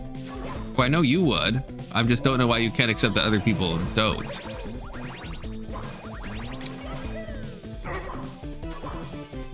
Okay, I got this now. I got this unlocked. I don't know how someone could have fun without thinking about something deep. Yeah, but this is where you're making a mistake. You can think about art in a deep way without actually thinking about like the philosophical underpinnings of aesthetics, right? You can watch a movie and appreciate it in a very deep way. You can look at a painting, appreciate it in a very deep way. But you could know nothing about aesthetics. You could have never read a single philosopher that's ever talked about aesthetics. Like those things are almost entirely, especially when it comes to art, those things are almost entirely dichotomized, at least in my opinion. Kirk, ask if she knows the painting by Masson called Don Quixote and the Chariot of Death. That'll let you segue into the book.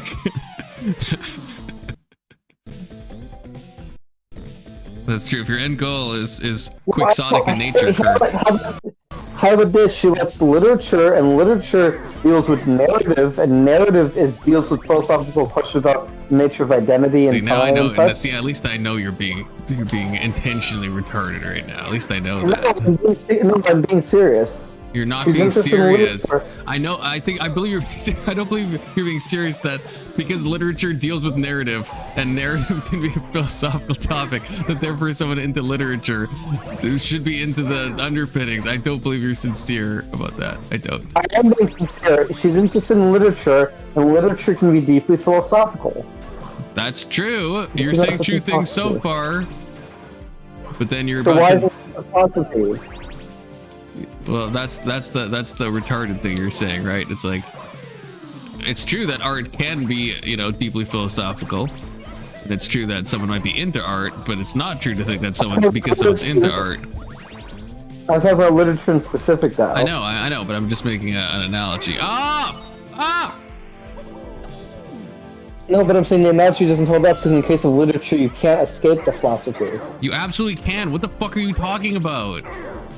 How can you not escape you don't think you can appreciate Kirk? What's the first piece of literature you read? You ever read like Bridge to Terabithia and then the people die in the end, spoiler alert, and then you're like, oh my god, it's such a good book, but it makes me feel so sad, and my fifis, and oh my god, literature, and you're a kid because you're like 10, you don't know anything about the philosophy, you don't even know what a fucking narrative is, you know a certain amount of meta narrative is, and you're not gonna read fucking Leotard and become Leotarded and find out.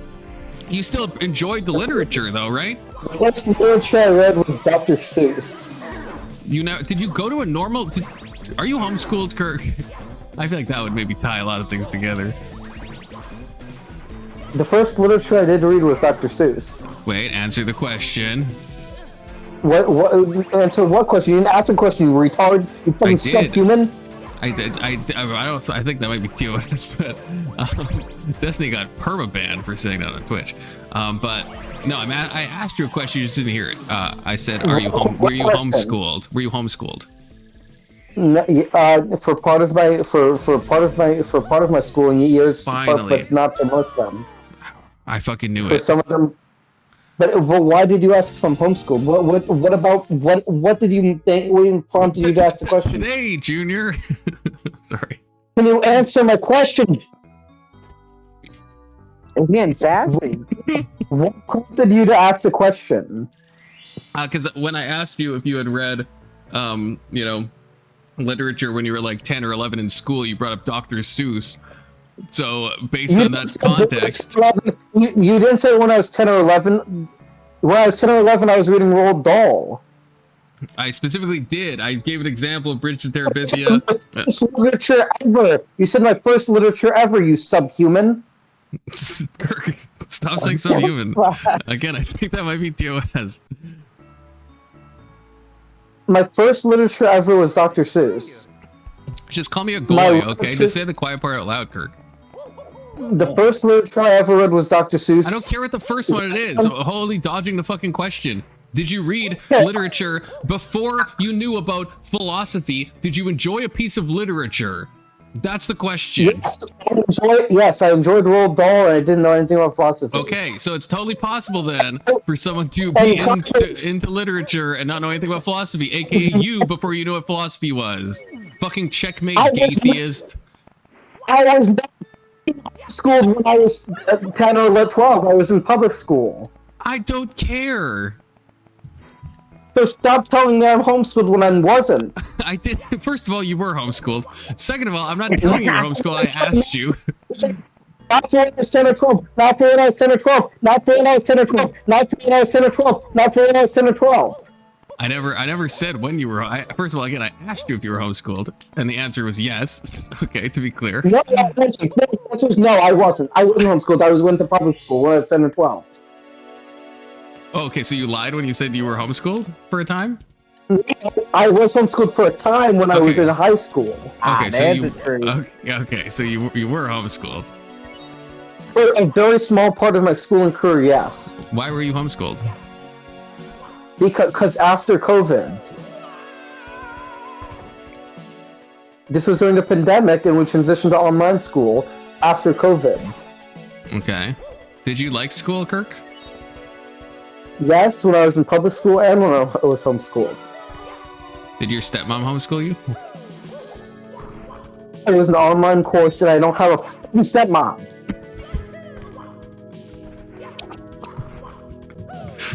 Big Soda, can you take notes on how I angered Kirk? I want to do this again, but I don't know precisely what I said.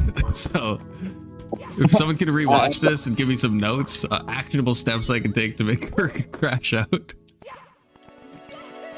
I think I could write some things down. Because I need to. I don't know if I just captured lightning in a ball or if this is like something I can replicate. But I hope it's the latter.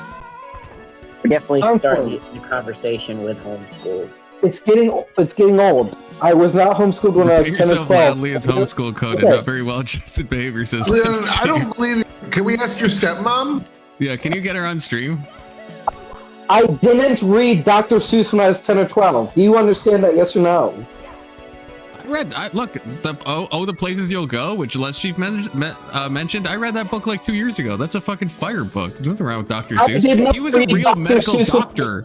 Can you answer my Allegedly. question? Did I read Dr. Seuss when I was 10 or 12? Yes or no? Yes or no? How am I supposed to know that? The answer is no. The answer is no. Okay. The answer is no. Okay, cool. I mean, I haven't read your biography, Kirk. So I don't know when you read it. But the point is, right? You enjoyed, to go back on topic. You have read literature before. You knew what philosophy was, and you enjoyed it, and so. You should be able to imagine how other people could be into literature and enjoy it, because that was you before you knew what philosophy was with your Roald Dahl or whatever and your Dr. Seuss. Does that make sense? Man, nothing wrong with reading Dr. Seuss. I wish I could read. Yeah, like the Places You'll Go is unironically a fire book, okay? I'm a red fish, blue fish type of guy.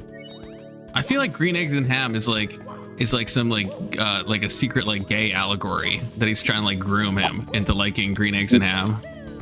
You stop that. Like, I just got some worries, okay? Especially after I found out that fucking Giving Tree guy was a fucking nonce, okay? Like, for real. Shel Silverstein. I mean, I never liked the Giving Tree anyway, but, it's just, you gotta watch some of these, like, child writers, okay? For real. Well, the Giving Tree is a Jewish bank.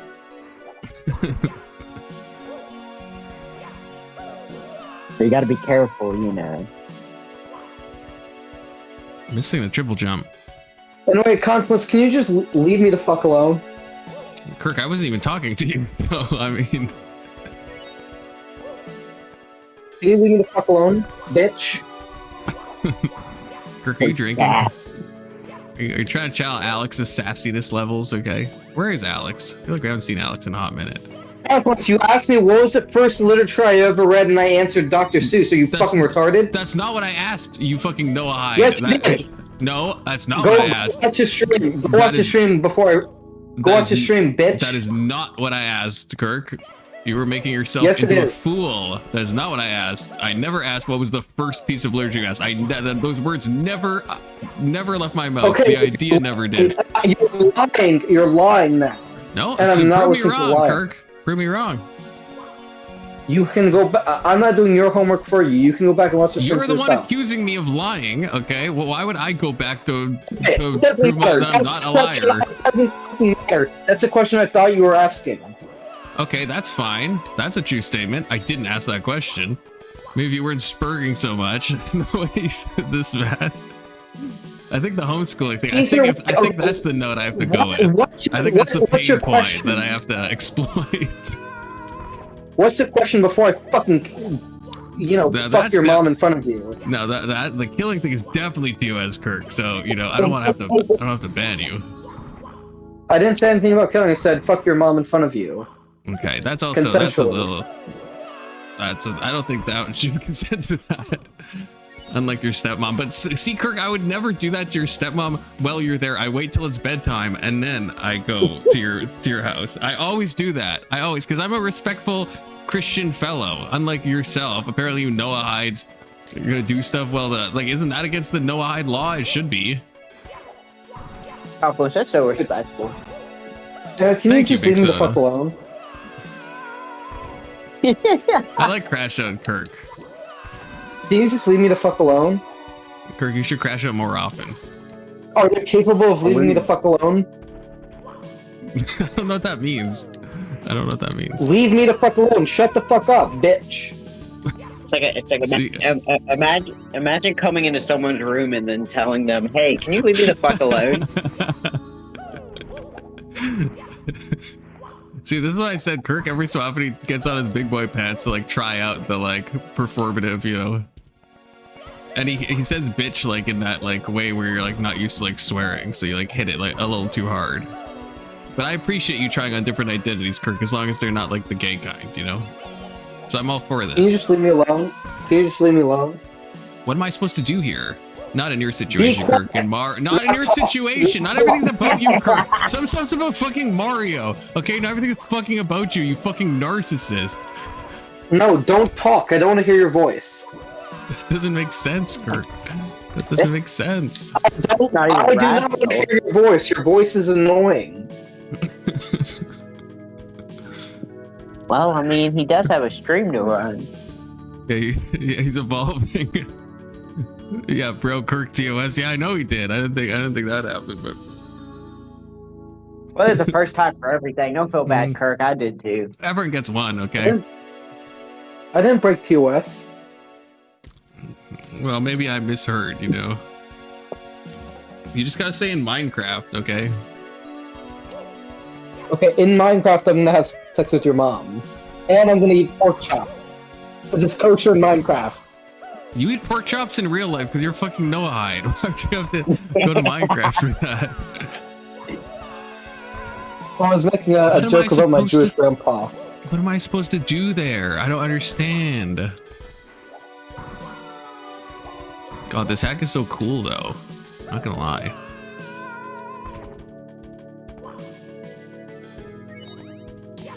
Yeah, he hits that B real hard. That's a telltale sign. I'm just waiting for it to do that thing, when people are trying to get mad, but they're stepmoms in the next room, as an example, and so they're swear, but the swear will be really quiet because they don't want their parents to hear them. Fuck up, Confluence. No, you shut the fuck up. I don't get that. What am I supposed to do? I just bounce through the window and then I fucking die. What am I missing? What Skill? time is it? Yeah, I think the Big Soda, skill what's probably- our ETA? are we doing the, yeah. I'll be honest, it can be any time. Okay, maybe we'll shoot for We can give it seven- another 30 minutes, hour. okay. Yeah, I'm thinking maybe 7:30. Because someone wanted to play games instead of add to his notes. I know I have very little notes. I'm not gonna lie to you, Big Soda. Okay, I'm not gonna lie to you. I know. It'll be like a 15-minute segment, but hey, will keep expanding as time goes on. It'll be a very AI dependent panel, probably. Right, which is fine. I feel like we can like be researching in real time too, you know. I research in fake time. Well, I Figure it guess out. Tyler, what would be your biggest like aspect of a conspiracy that you think is true that's related to 9/11? Fuck. Is it true that there were actually CIA building 7 CIA building 7 Holy fuck, that thunder was loud. The CIA was in building 7 and then a bunch of their shit got destroyed that wasn't backed up. I don't. We'll look into that because I'm not sure about that. Like, I'm not even sure the purpose of the building 7. Like, I understand like the trade towers and the way they operated, but I don't really have a lot of information about the actual building of Tower 7. Anyway, Consequence, you acknowledge there were times in my life when I was not fucking homeschooled? Yeah, all I said was that you were homeschooled, which is true. You're so obviously homeschooled because you're so weird. No, I wasn't homeschooled. The answer is no, I wasn't homeschooled. I was public school. You were. You just said you were homeschooled. Well, hang on, Kirk. I mean, say you're homeschooled your whole life. You've been homeschooled? Your At any stepmom point in homeschooled. time? Yeah, Mary on through this. I don't have a stepmom, and if I did, I would fucking... I'm not even gonna say it because it's YouTube toss. Yeah, You don't- got her stuck underneath the bed is what you wanted to say. Yeah, in the fucking dryer, Kirk. I know what you think of. Kirk, I know help what goes on in that stepmom out. pervy Noah Hyde mind of yours, okay? You think I Yeah, don't know? Kirk, help. Stepmom's stuck under the bed, Kirk. What are you doing? But anyway, Confluence, homeschool means you're homeschooled for your whole life. Oh, that's not what that means. Are you kidding me? Yes, it is. Yeah,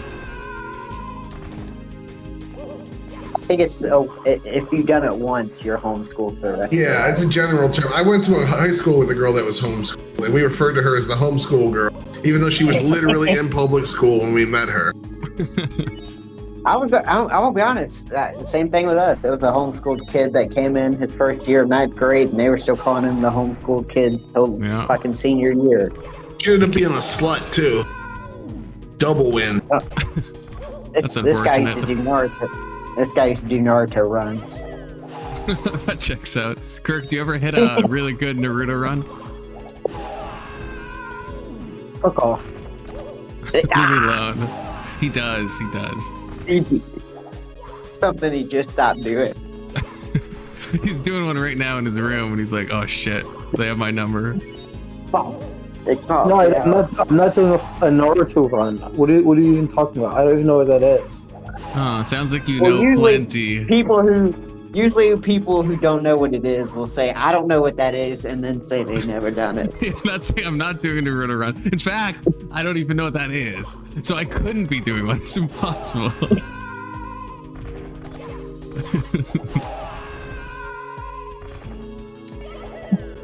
I'm not having gay sex right now. In fact, I don't even know what gay sex is, so I couldn't even be having it even if I wanted to.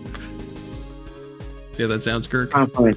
You know what game you should play on the stream when it comes out? What? The new Ninja Turtle game. There's a new Ninja Turtle game? So Or there will be, more precisely? yeah, there will be. Do you know the people that made Ninja Gaiden? Yes. Oh, nice. I guess the producer, I guess I forget the name, but the maker of that game will be making the Ninja Turtle game. Oh. That's good. That's a strong game. And it's supposed to be, so apparently there is a Ninja Turtle comic book that came out called The Last Rowan, and that's what the storyline's going to be about, is that comic book series. Oh, that's not as fun. That's one of the 4 Ninja Turtles that's like survived, and the other 3 are dead. He can't. I don't think he gets to know which one it is. It's the nunchuck one. The orange But one. you think it's more? I thought it wasn't ever revealed, but people thought it was Raphael. The nunchuck one I mean, is I never Michael read it. Angelo. I Yeah, Michael I Angelo. googled it, and that's who I seen it was. Donatello's the best Ninja Turtle. Okay, don't at me. That's the staff, the purple. Yeah. And I'm going entirely off of the NES versions of the game, okay? Because his staff was long, and you could use that to your advantage, especially in that really retarded 2D Ninja Turtle game that everyone hates, myself included. It's a good game compliment. You gotta give it a try. The other one is a good game where you beat like Rocksteady as the first boss and whatever, or I think so. I think it's Rocksteady. The arcade one, that's a good game. The stupid top-down one, no, not the top-down, the 2D one that's like flat on the screen. It's like, you ever played Legend of Zelda 2 on the NES? It's like the worst fucking thing ever. They made it into like, instead of the top-down thing, they made it into the 2D, like a platformer thing, and it's awful. It's absolutely awful. It's absolute cancer. That's ugly. Yeah, the one I played, the first level was in a sewer, and the first enemy was a dude in a spaceship. Like a See, little that's the rocket one I ship. remember. I remember Yeah. starting in the sewer.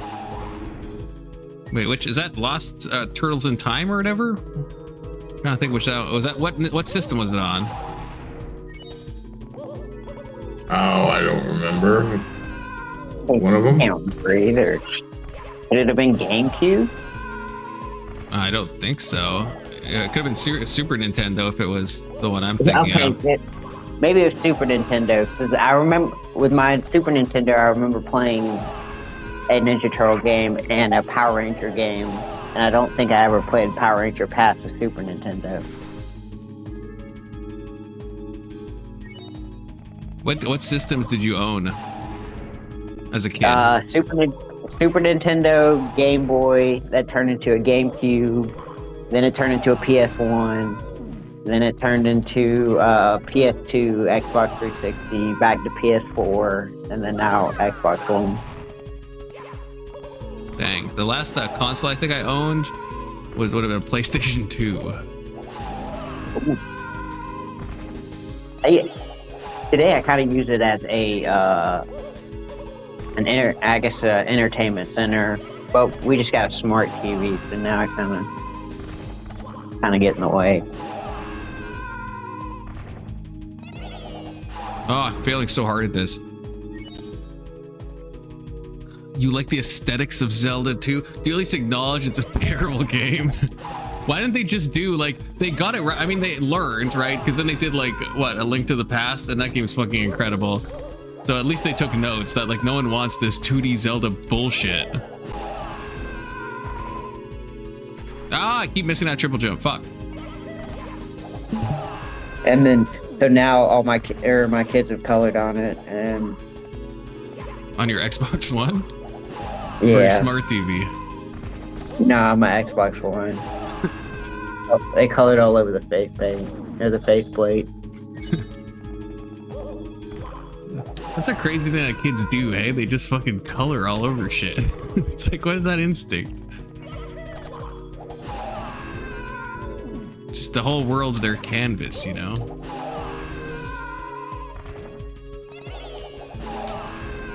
Okay, here we go. This is the one. Ah, it's not the one. It's not the one. I lied to you guys. I'm sorry. I'm sorry for lying.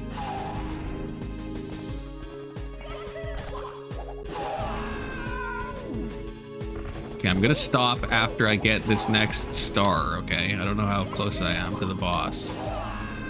Should be close, I feel.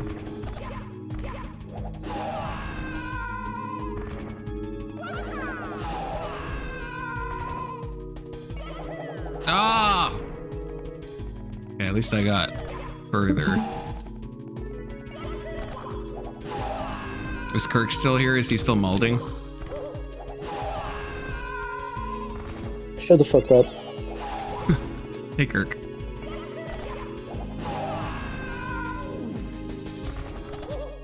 I was never molding. Were you seething? No.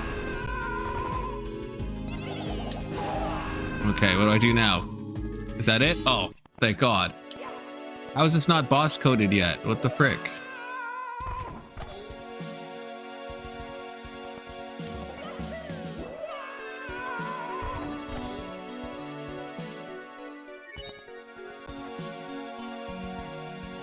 Yeah, those babies just understand the philosophy of art. They just get it, you know?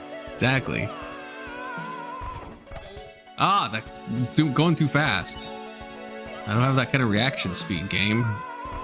That'd be for someone who's very ignorant and stupid and should have gotten a wedgie in school. A wedgie? That's you, Kirk. Yeah. Kirk, I think you're projecting.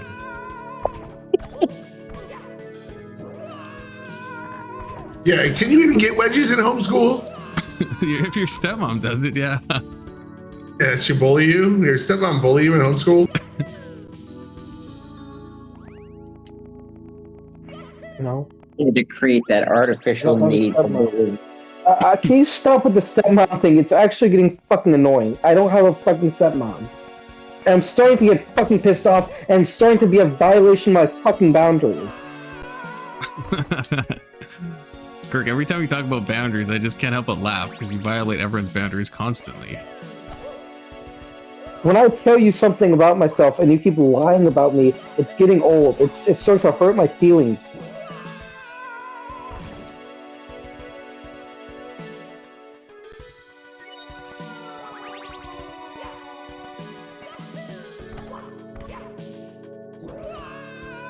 Oh, Kirk. What are we gonna do with you, you know? Do you acknowledge and respect my boundary, or are you incapable of respecting boundary, you fucking pervert? I like the pause to decide what insult to use and landing on pervert. It's like a wheel that just spins. Random number generator goes off. Fuck, Kirk, you're making me mess up my Mario. You stop saying I have a stepmom, because I don't. That's a hard ask, Kirk. You already asked me to call you they, them, which was a hard no, so I guess I didn't really grant that one. But you asked me to stop calling you Kirky Boy, and I'm trying not to. That's also a very big ask, okay? You're trying to take away all my stuff. If you can make a compelling argument as to why joking you have a stepmom is somehow offensive, then maybe. How about that? The 500-word thesis. That's fair. It's offensive. It's offensive because it's not true. So if I think that gender theory isn't real, am I allowed to get offended if you have preferred pronouns? Oh, checkmate, Kirk. It's actually the case that I don't have a stepmom. It's actually the case that gender theory is BS. Look, I understand why Kirk is so offended, Hey, Elder. right? What he really wants you to do is he wants you to call him sweetie. That's what he wants, or babe, or hun. You know, he really wants those pet names to go. This is what he's asking for. Fine for this. You gotta give him that, I guess. I feel like Kirky Boy was enough of a pet name. He doesn't like that one. Well, no, because it's not the one he particularly wants. You see, sometimes in relationships, you have to feel out what the other person's comfortable with, and you just have to keep testing ground, right? That's crazy. It's crazy because this stepmom doesn't have these weird like fixations. She lets me call her whatever the fuck I want, you know? She's also a very good teacher. Can you stop with the stepmom thing? I already told you that's not true. See, Kirk, if you weren't homeschooled, you'd understand that when you get mad at a joke, then it becomes funnier and it becomes almost impossible for people not to make it. If you weren't homeschooled, you'd fucking know that. You would have learned that when you were like 5. I was homeschooled and I knew that. Oh, there you go. See? Yeah, see.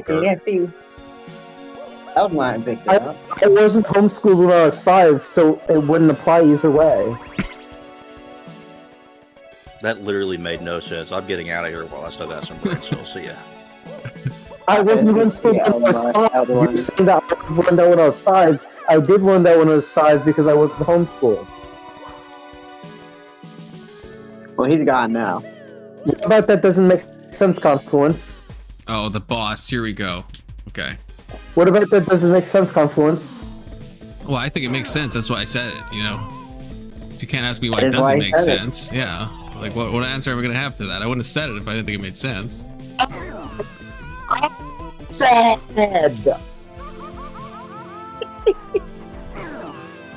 Confluence, did what I'm saying make sense? In your brain, I'm sure, you know? And I respect It that. makes sense to sense that it corresponds to objective reality. No, I think you have a stepmom, and I think you were homeschooled. I think both those things have been clearly established. Okay, but until you provide proof, you're a fucking liar, and I'm gonna sue you for defamation.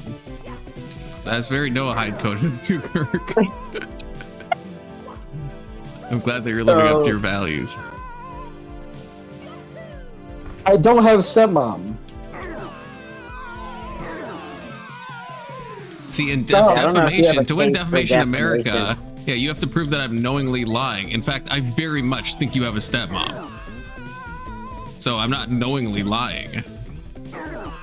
And you already said you were homeschooled, so I'm definitely not lying about that. Well, I'm I not was wrong homeschooled when I about was 5. When I was 5, I did learn that when you get mad, someone likes a joke. I already knew that. Oh.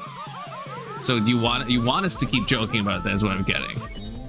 No, what I'm saying is it's getting old and I want you to stop. Yeah, but if you know that's going to make us find it funnier, then what you're really saying is please keep talking about my stepmom and my homeschooling. I don't have a stepmom. And if I did have a stepmom, can I say something false? No. Okay, well, then can I say If you have something to false? ask if you say something tossed, the answer is always going to be no, just to save you some time in the future. Can I talk about putting her in something that rhymes with ass benders? I don't know what you're saying, but no, don't say whatever you're trying to say. Yeah, I would bet Alright. against it. We already know what you want to do with your stepmom. Hey, Testy. Testy, you missed an epic Kirk crash out. You missed it, Testy. This is worth going back, okay? It's worth going back. I mean, it's still kind of ongoing, so we'll see, I guess, if Kirk crashes out more, but... Did we Can you get a stop compelling saying argument yet? stepmom when I talk? No, we haven't, Tyler. It's getting old. Can you just stop saying stepmom? I'll do it, Kirk, as soon as you give me a compelling argument as to why it's offensive. It's offensive because it's not true. I gave you a counter argument to that you didn't address. Is like if you're an atheist and someone says they believe in God, is that offensive? But you can't prove that there is a god or not a god, so we don't know. If you can't prove it, then it's not technically true, correct? I can prove I don't have a Is that stepmom. offensive? Isn't that offensive? Wait, how do you prove you don't have a No, you stepmom? Okay, do you have proof that I do? Well, I do, but I don't share nudes of other people when they send them to me, so I can't. I wouldn't. I could, but I wouldn't. That's a violation of my moral code. Right. That's good, Confluence. See, told you. Good guy, Kirk.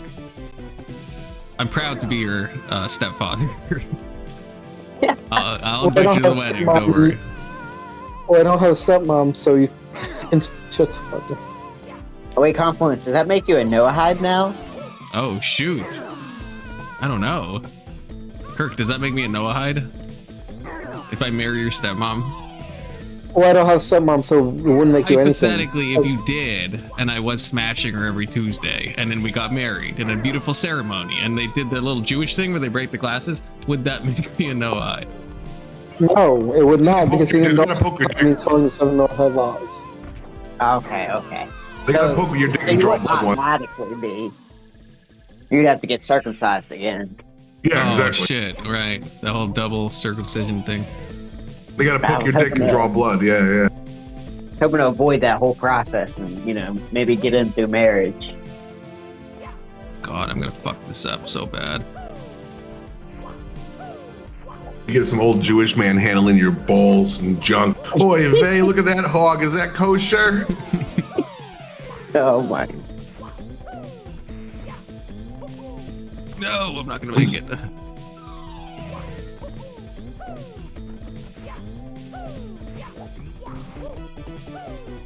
Okay, come on, Confluence. Don't mess this up. Based. It's just odd because it could be funny, a funny bit where Kirk just plays into it knowing it's just a meme, and he has no stepmom, so it harms no one, but he's choosing to get mad because it's not true. Kirk's mic breaking up when he yells makes it even more entertaining. That is true. Who's that from? Let's Chief. Oh, nice. He's just being fake mad because when he gets fake mad, his stepmom lets him rest his head in her bosom. The old Abraham bosom. Bosom coated.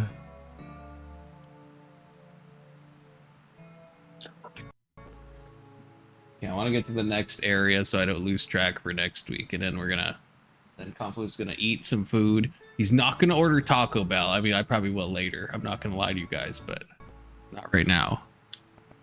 That's for That'll drunk be a Confluence different to. compliment. Yeah, Yeah. that'll be drunk compliment. And I can't stop that guy. When he wants Taco Bell, I mean, there's no stopping him. Okay, where am I supposed to? What did I just do? 4, I think. So I need 5. Where the hell is 5? Oh no, I just did this one. Testicle Johnson. I'm sensitive about gender pronouns. So could you lay off using them, please? Did I do this one? Oh no, I didn't. Okay. This will be a good stopping point. You know, didn't beat the hack. It's only got like 7 stars, so we're, you know. Oh damn, we're that's getting not that close. awesome. How many does the original game have? 120. And most like full Kaizos that I've beaten have 182. And they're all like, well, they're not all ridiculously hard, but some of them are. Like I said, I've spent like 70, 80 hours on a single star before. So, you know, this is a light Kaizo. I'm just trying to get into the swing of things. Oh, Testy, you're making me, I was having a good stream, and then you got to come in here and say if they're sensitive about it. You should like, oh, I'm mad about that for like 2 reasons, like the they, and then the lay off part when you know Kirk doesn't do that, and you know it's a stupid thing to get mad at, and you're also gonna correctly pronoun him with they. See, Testy, your rage is of the type where when you try to enrage me, it doesn't work. But then like the other stream where you said sis and everyone screamed at you, myself included, that made me mad. That made me really mad, you know? And so it's like that you've hit into this like subconscious rage bait now, which is more dangerous because if you know you're doing it, then I can perceive you're doing it. But if you don't know you're doing it, that's when it just hits me, you know? I have a question. I have an answer. All right, so until Kirk's stepmom is proven or disproven, she's currently Schrodinger's stepmom. And if she's also Kirk's stepmom, does that make Kirk and Schrodinger siblings? I think so. I think it definitionally does. The logic tracks. Okay. See, Testy was homeschooled too. That's why he didn't get it. Why? Terrible What? times. Let's shoot.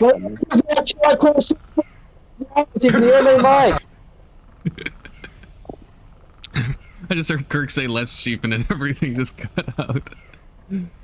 Kirk, well, you remind me when I play Fortnite and then some kid is like screaming, or like, you know that famous ninja clip where the kid's like screaming at him and he like spazzes out and then says an F slur. That's what you make me think of, Kirk. Kirk, do you play Fortnite?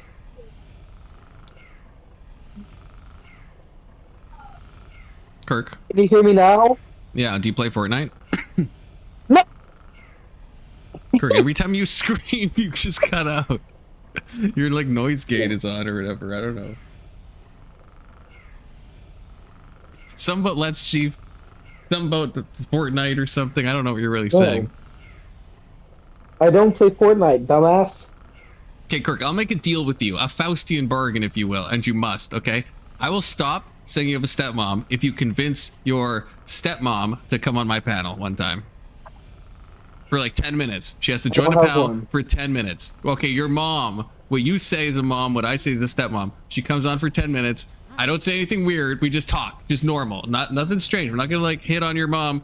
Again, we already, that's saved for Tuesdays, okay? But she has to be on camera enough for us to see her bosom. Can I say something tossed in chat? no. I will ban it. What's the consequence if I do say? Okay, what's the consequence if I do say something tossed in chat? I guess you get time to, well, depending how toss. If it's really bad, then you probably get, you know, banned. If it's like super bad, if you do something that's normally tossed, then you just get timed out for, you know, depending how, you know, when you see it, you know, if it's really bad, you know, maybe a long period of time. If it's just kind of bad, it just gets deleted. If it's like semi bad, maybe a, you know, 10-minute timeout. Just depends. No, say something like terrible, like way bad. If the auto mod doesn't pick it up and it comes through, then yeah, there might be some channel wide consequences, you know. Like if it's really bad, like just, I don't want to bring up examples, but I mean, I could imagine you could say something that's like very bad. That's just like not okay. You can send it to me in DMs, Kirk, though, and I can let you know what the consequence would be. So just DM it to me. There's no consequence for that, unless it's really bad, and then like Discord pick it, but that has to be like really bad. So like, don't send me anything illegal or anything, to be clear. He could be one of them cannibals. Yeah, if you're one of those cannibal people, Kirk, then you know, I don't know about that. That's a instant. Yeah, I DM'd it to you. That is not. You could say that. You could say that on stream right now. That's not toss at all. Oh, let's Chief, you're a fucking retarded pussy. That's it. I can't believe you were like, I'm gonna say it's so bad. I don't even know what's the consequence if I say something super bad in chat. Did you have to ask your stepmom before saying that? Kirk, I want you to cam up. I want you to cam up, and I want you to just walk past your stepmom and then say that same comment. Say it to Let's Chief. I just want to see if there's a. I want to see if you got the stones, you know, to do that. Well, I don't have a stepmom, so I couldn't do that anyway. Would you do it with your mom? Not like it. I'm not. Sorry, not like that. No. Would you do the thing I suggested in front of your mom? No. You get that butt whooped. You said that so defeatedly. Now I feel bad. Look, Kirk, there's nothing. You ever watch a show Modern Family? Like in today's day and age, we're not judging you for your parents divorcing. Yeah, there's mixed families. Like that's normal. It's 2026. There's people that have two dads. There's people that have two moms. There's people that have two stepmoms. Probably. There's probably a situation where that somehow happened. I don't know exactly how it would, but it probably has happened. Okay. There's nothing wrong with a mixed family dynamic. Okay, you didn't choose that. Don't blame yourself. And I'm not gonna blame you have a hot stepmom. You have a hot stepmom. Like it doesn't get much better than that, you know. Yeah, there's a lot of dryers and other crevices for her to get untowardly stuck in. You know, so yeah, it is what it is. Showers you could wink accidentally walk into. You know, we've all seen how these movies start. Sharing a hotel room. All the Jewish cinema. What is this confluence? I've told you I have a boundary. I told you I have a boundary. Can you please respect it? It's just so Kirk, you don't understand the situation you're putting me in. I understand Testy is being a little dweeb here. I understand that, but I usually will look to him for moral compasses. But there is a line where if something is so funny and someone is like stop, where it's just I don't know if I can physically stop myself. I don't know if I can. You know who doesn't have boundaries is Kirk's stepmom. Like if you would message, if you would message me this, will you acknowledge this? Will you acknowledge that in reality I don't actually have a stepmom? Will you acknowledge that? I acknowledge you're claiming. I acknowledge that you're claiming. I don't know.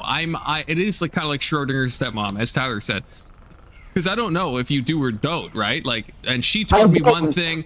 She tells me that she's not biologically related to you. You tell me a different thing. I don't know who to believe, to be honest with you. I've known you longer, so I guess if you're asking me to defer to you, maybe that's a fair request. I'll have to think about that and get back to you.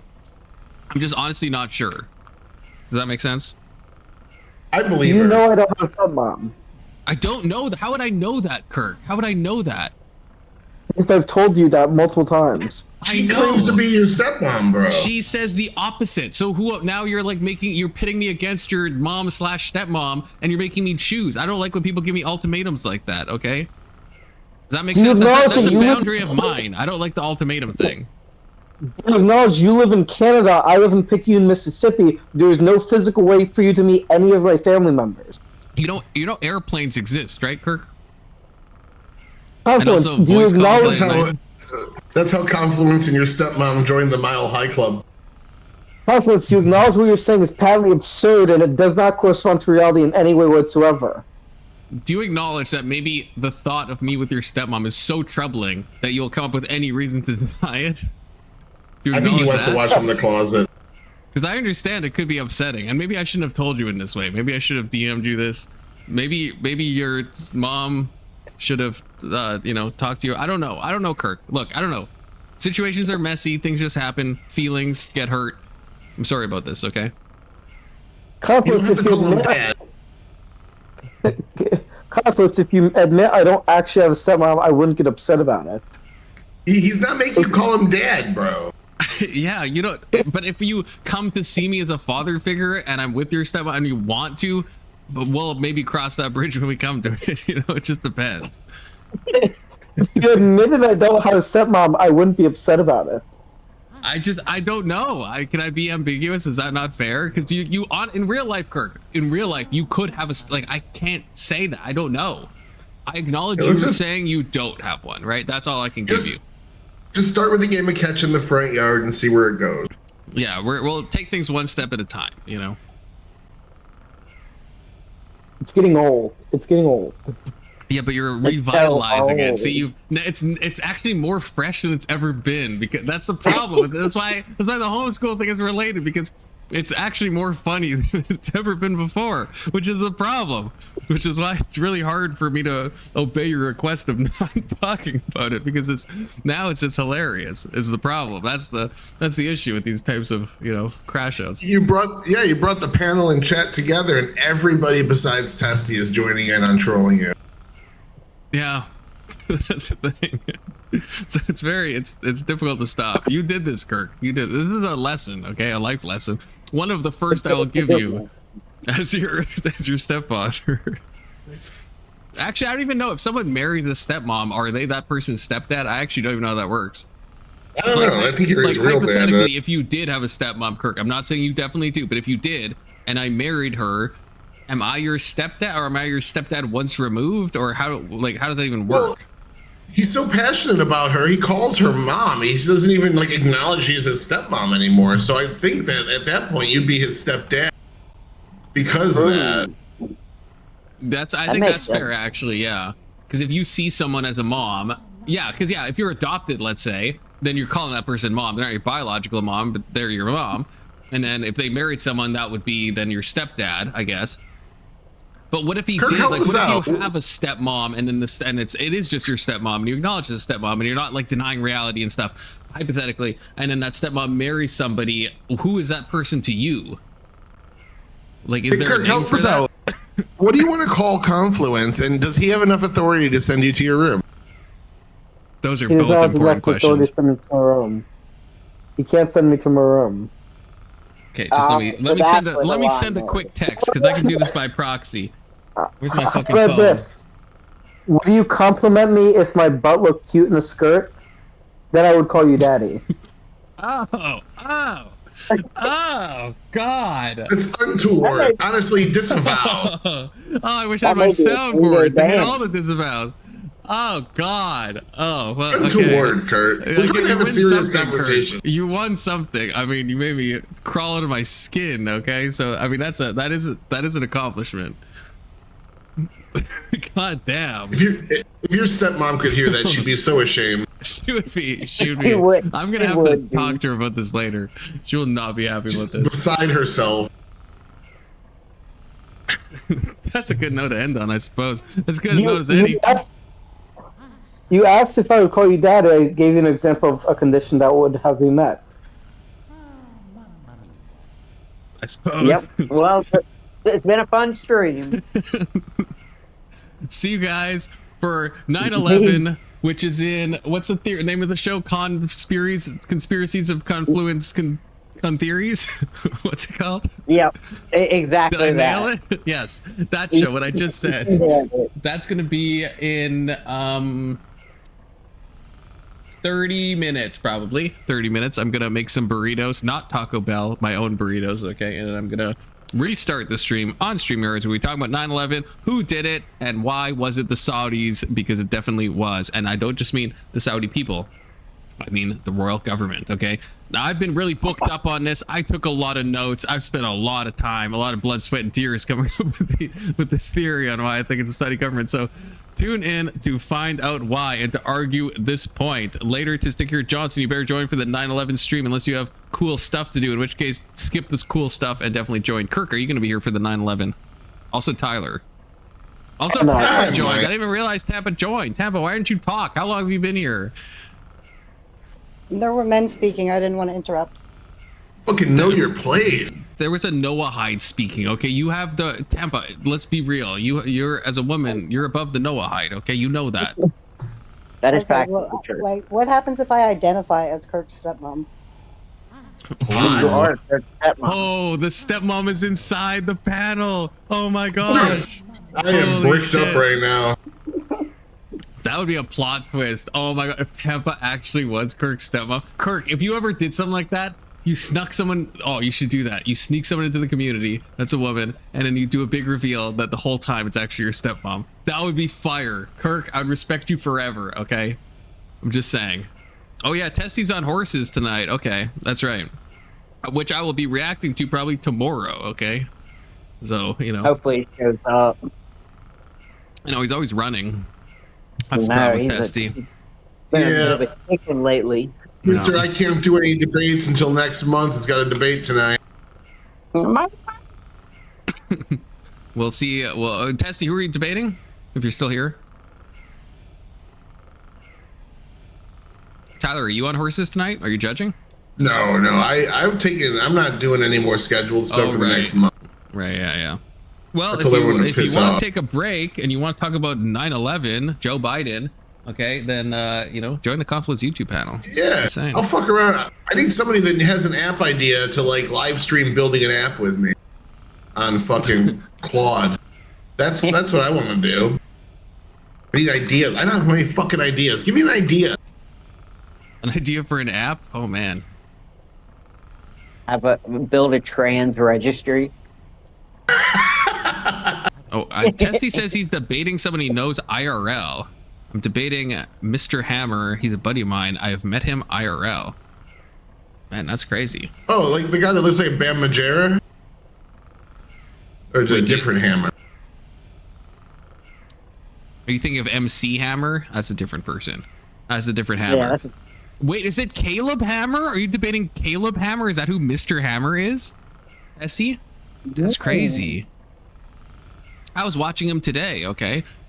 I got so excited. It was because of freaking Big Soda.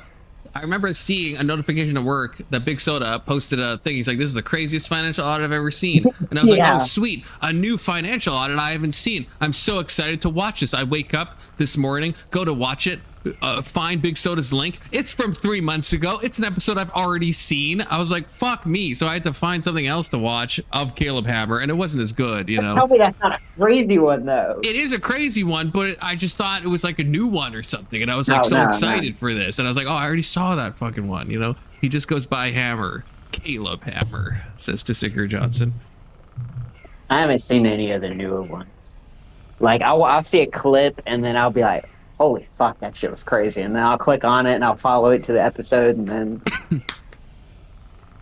See, that's what I should do, actually, because what I just, like, will check the channel every so often, and then just decide from there. But the problem is that everything he says is like, this has never happened on financial audit. They're all like clickbaity, obviously, and so you can't really tell which one is actually going to be like fucking Coco, you know? Oh yeah. Is it okay if I invite someone else to the Discord server? Absolutely. The Confluence Discord server. But you have. If I'm going to give them the known by Confluence role, that means what they do is on you, Kirk. Okay, it's just like when someone joins the panel, you have to vouch for them. Okay. You can invite anyone, but if you can't post images or videos or anything unless I give them that role. But if you're vouching, then I'll give them that role. Because I don't want random people like joining voice chat and like spamming like nonsense and whatever. You know what I mean? I would vouch for the one person I just invited. And okay, life. Yeah, anyone someone vouches for, they can join panel. But again, just if you vouch for someone, because fucking Flow State fucking did that to me, which I'm still mad at. Yeah. He still has not directly apologized to me. Fuck you, Flow State, for real. Vouched for somebody, and they fucking did a soft core P-bomb, still TOS, still could get the channel hurt. And that's fucked up. If you vouch for someone and they fuck up, that's on you, okay? But otherwise, yeah, invite anyone as long as you think they're, as long as you can vouch for them. But yeah, on panel and Discord, wherever, okay? This is a safe space, okay? But only for people who are TOS friendly. If you think about it. Otherwise, It's the it's not only a safe community space. that matters. It's the only thing we all have in common, okay? Which is why certain people are no longer part of the community. But if you could meet those criteria, Is it okay if I post a link to your Discord server and another Discord server which is very big? yeah, that's fine. Again, I only give anyone can join. I don't really post it publicly, but anyone obviously on the stream can use the thing and get to it. But you would have to tell me who, if you want them to be able to post images, videos, join voice chats, right? Then you would have to tell me who I give the known by Confluence role to, because that's to prevent like gore spam, CSAM spam, porn spam, like anything bad, or you know what I mean, like anything like TOS. So I have to, yeah, I have to give, I have a little role set up for that. But yeah, you can post the link, but it's just, yeah, unless I actually know them or someone vouches for them, I don't give them that role. Oh, Let's Chief is saying he apparently knows this person. Anok Life, is that who you're talking about, Kirk? Yeah. Oh, Anok Life is the opponent of the Zerka debate I most recently reviewed. Okay, yeah. Also, any like prominent community member, then I just give them auto status as well, you know, to be clear.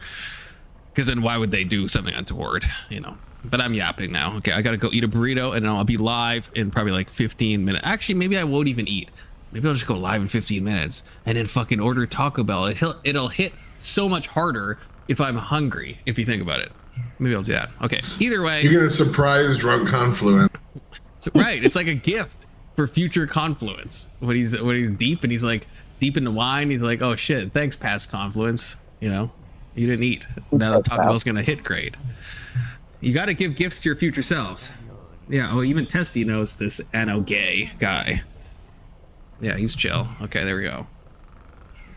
So yeah, any friend of Testy's is a friend of mine, okay? Except when Testy uses weird pronouns and stuff and tries to morally grandstand in my chat, in which case, you know what? Fuck that guy. Okay, fuck that guy for real. Just kidding. All right, good luck on your debate, Testy, and I'll see all of you later. I think you've all committed to being a part of this. I don't know if Tampa has, but Tampa, you should be a part of our 9/11 stream, okay? Never forget. Never forgive the Saudis, okay? Yeah, I've never heard that theory, so I'll check in. Based, red pilled. All right.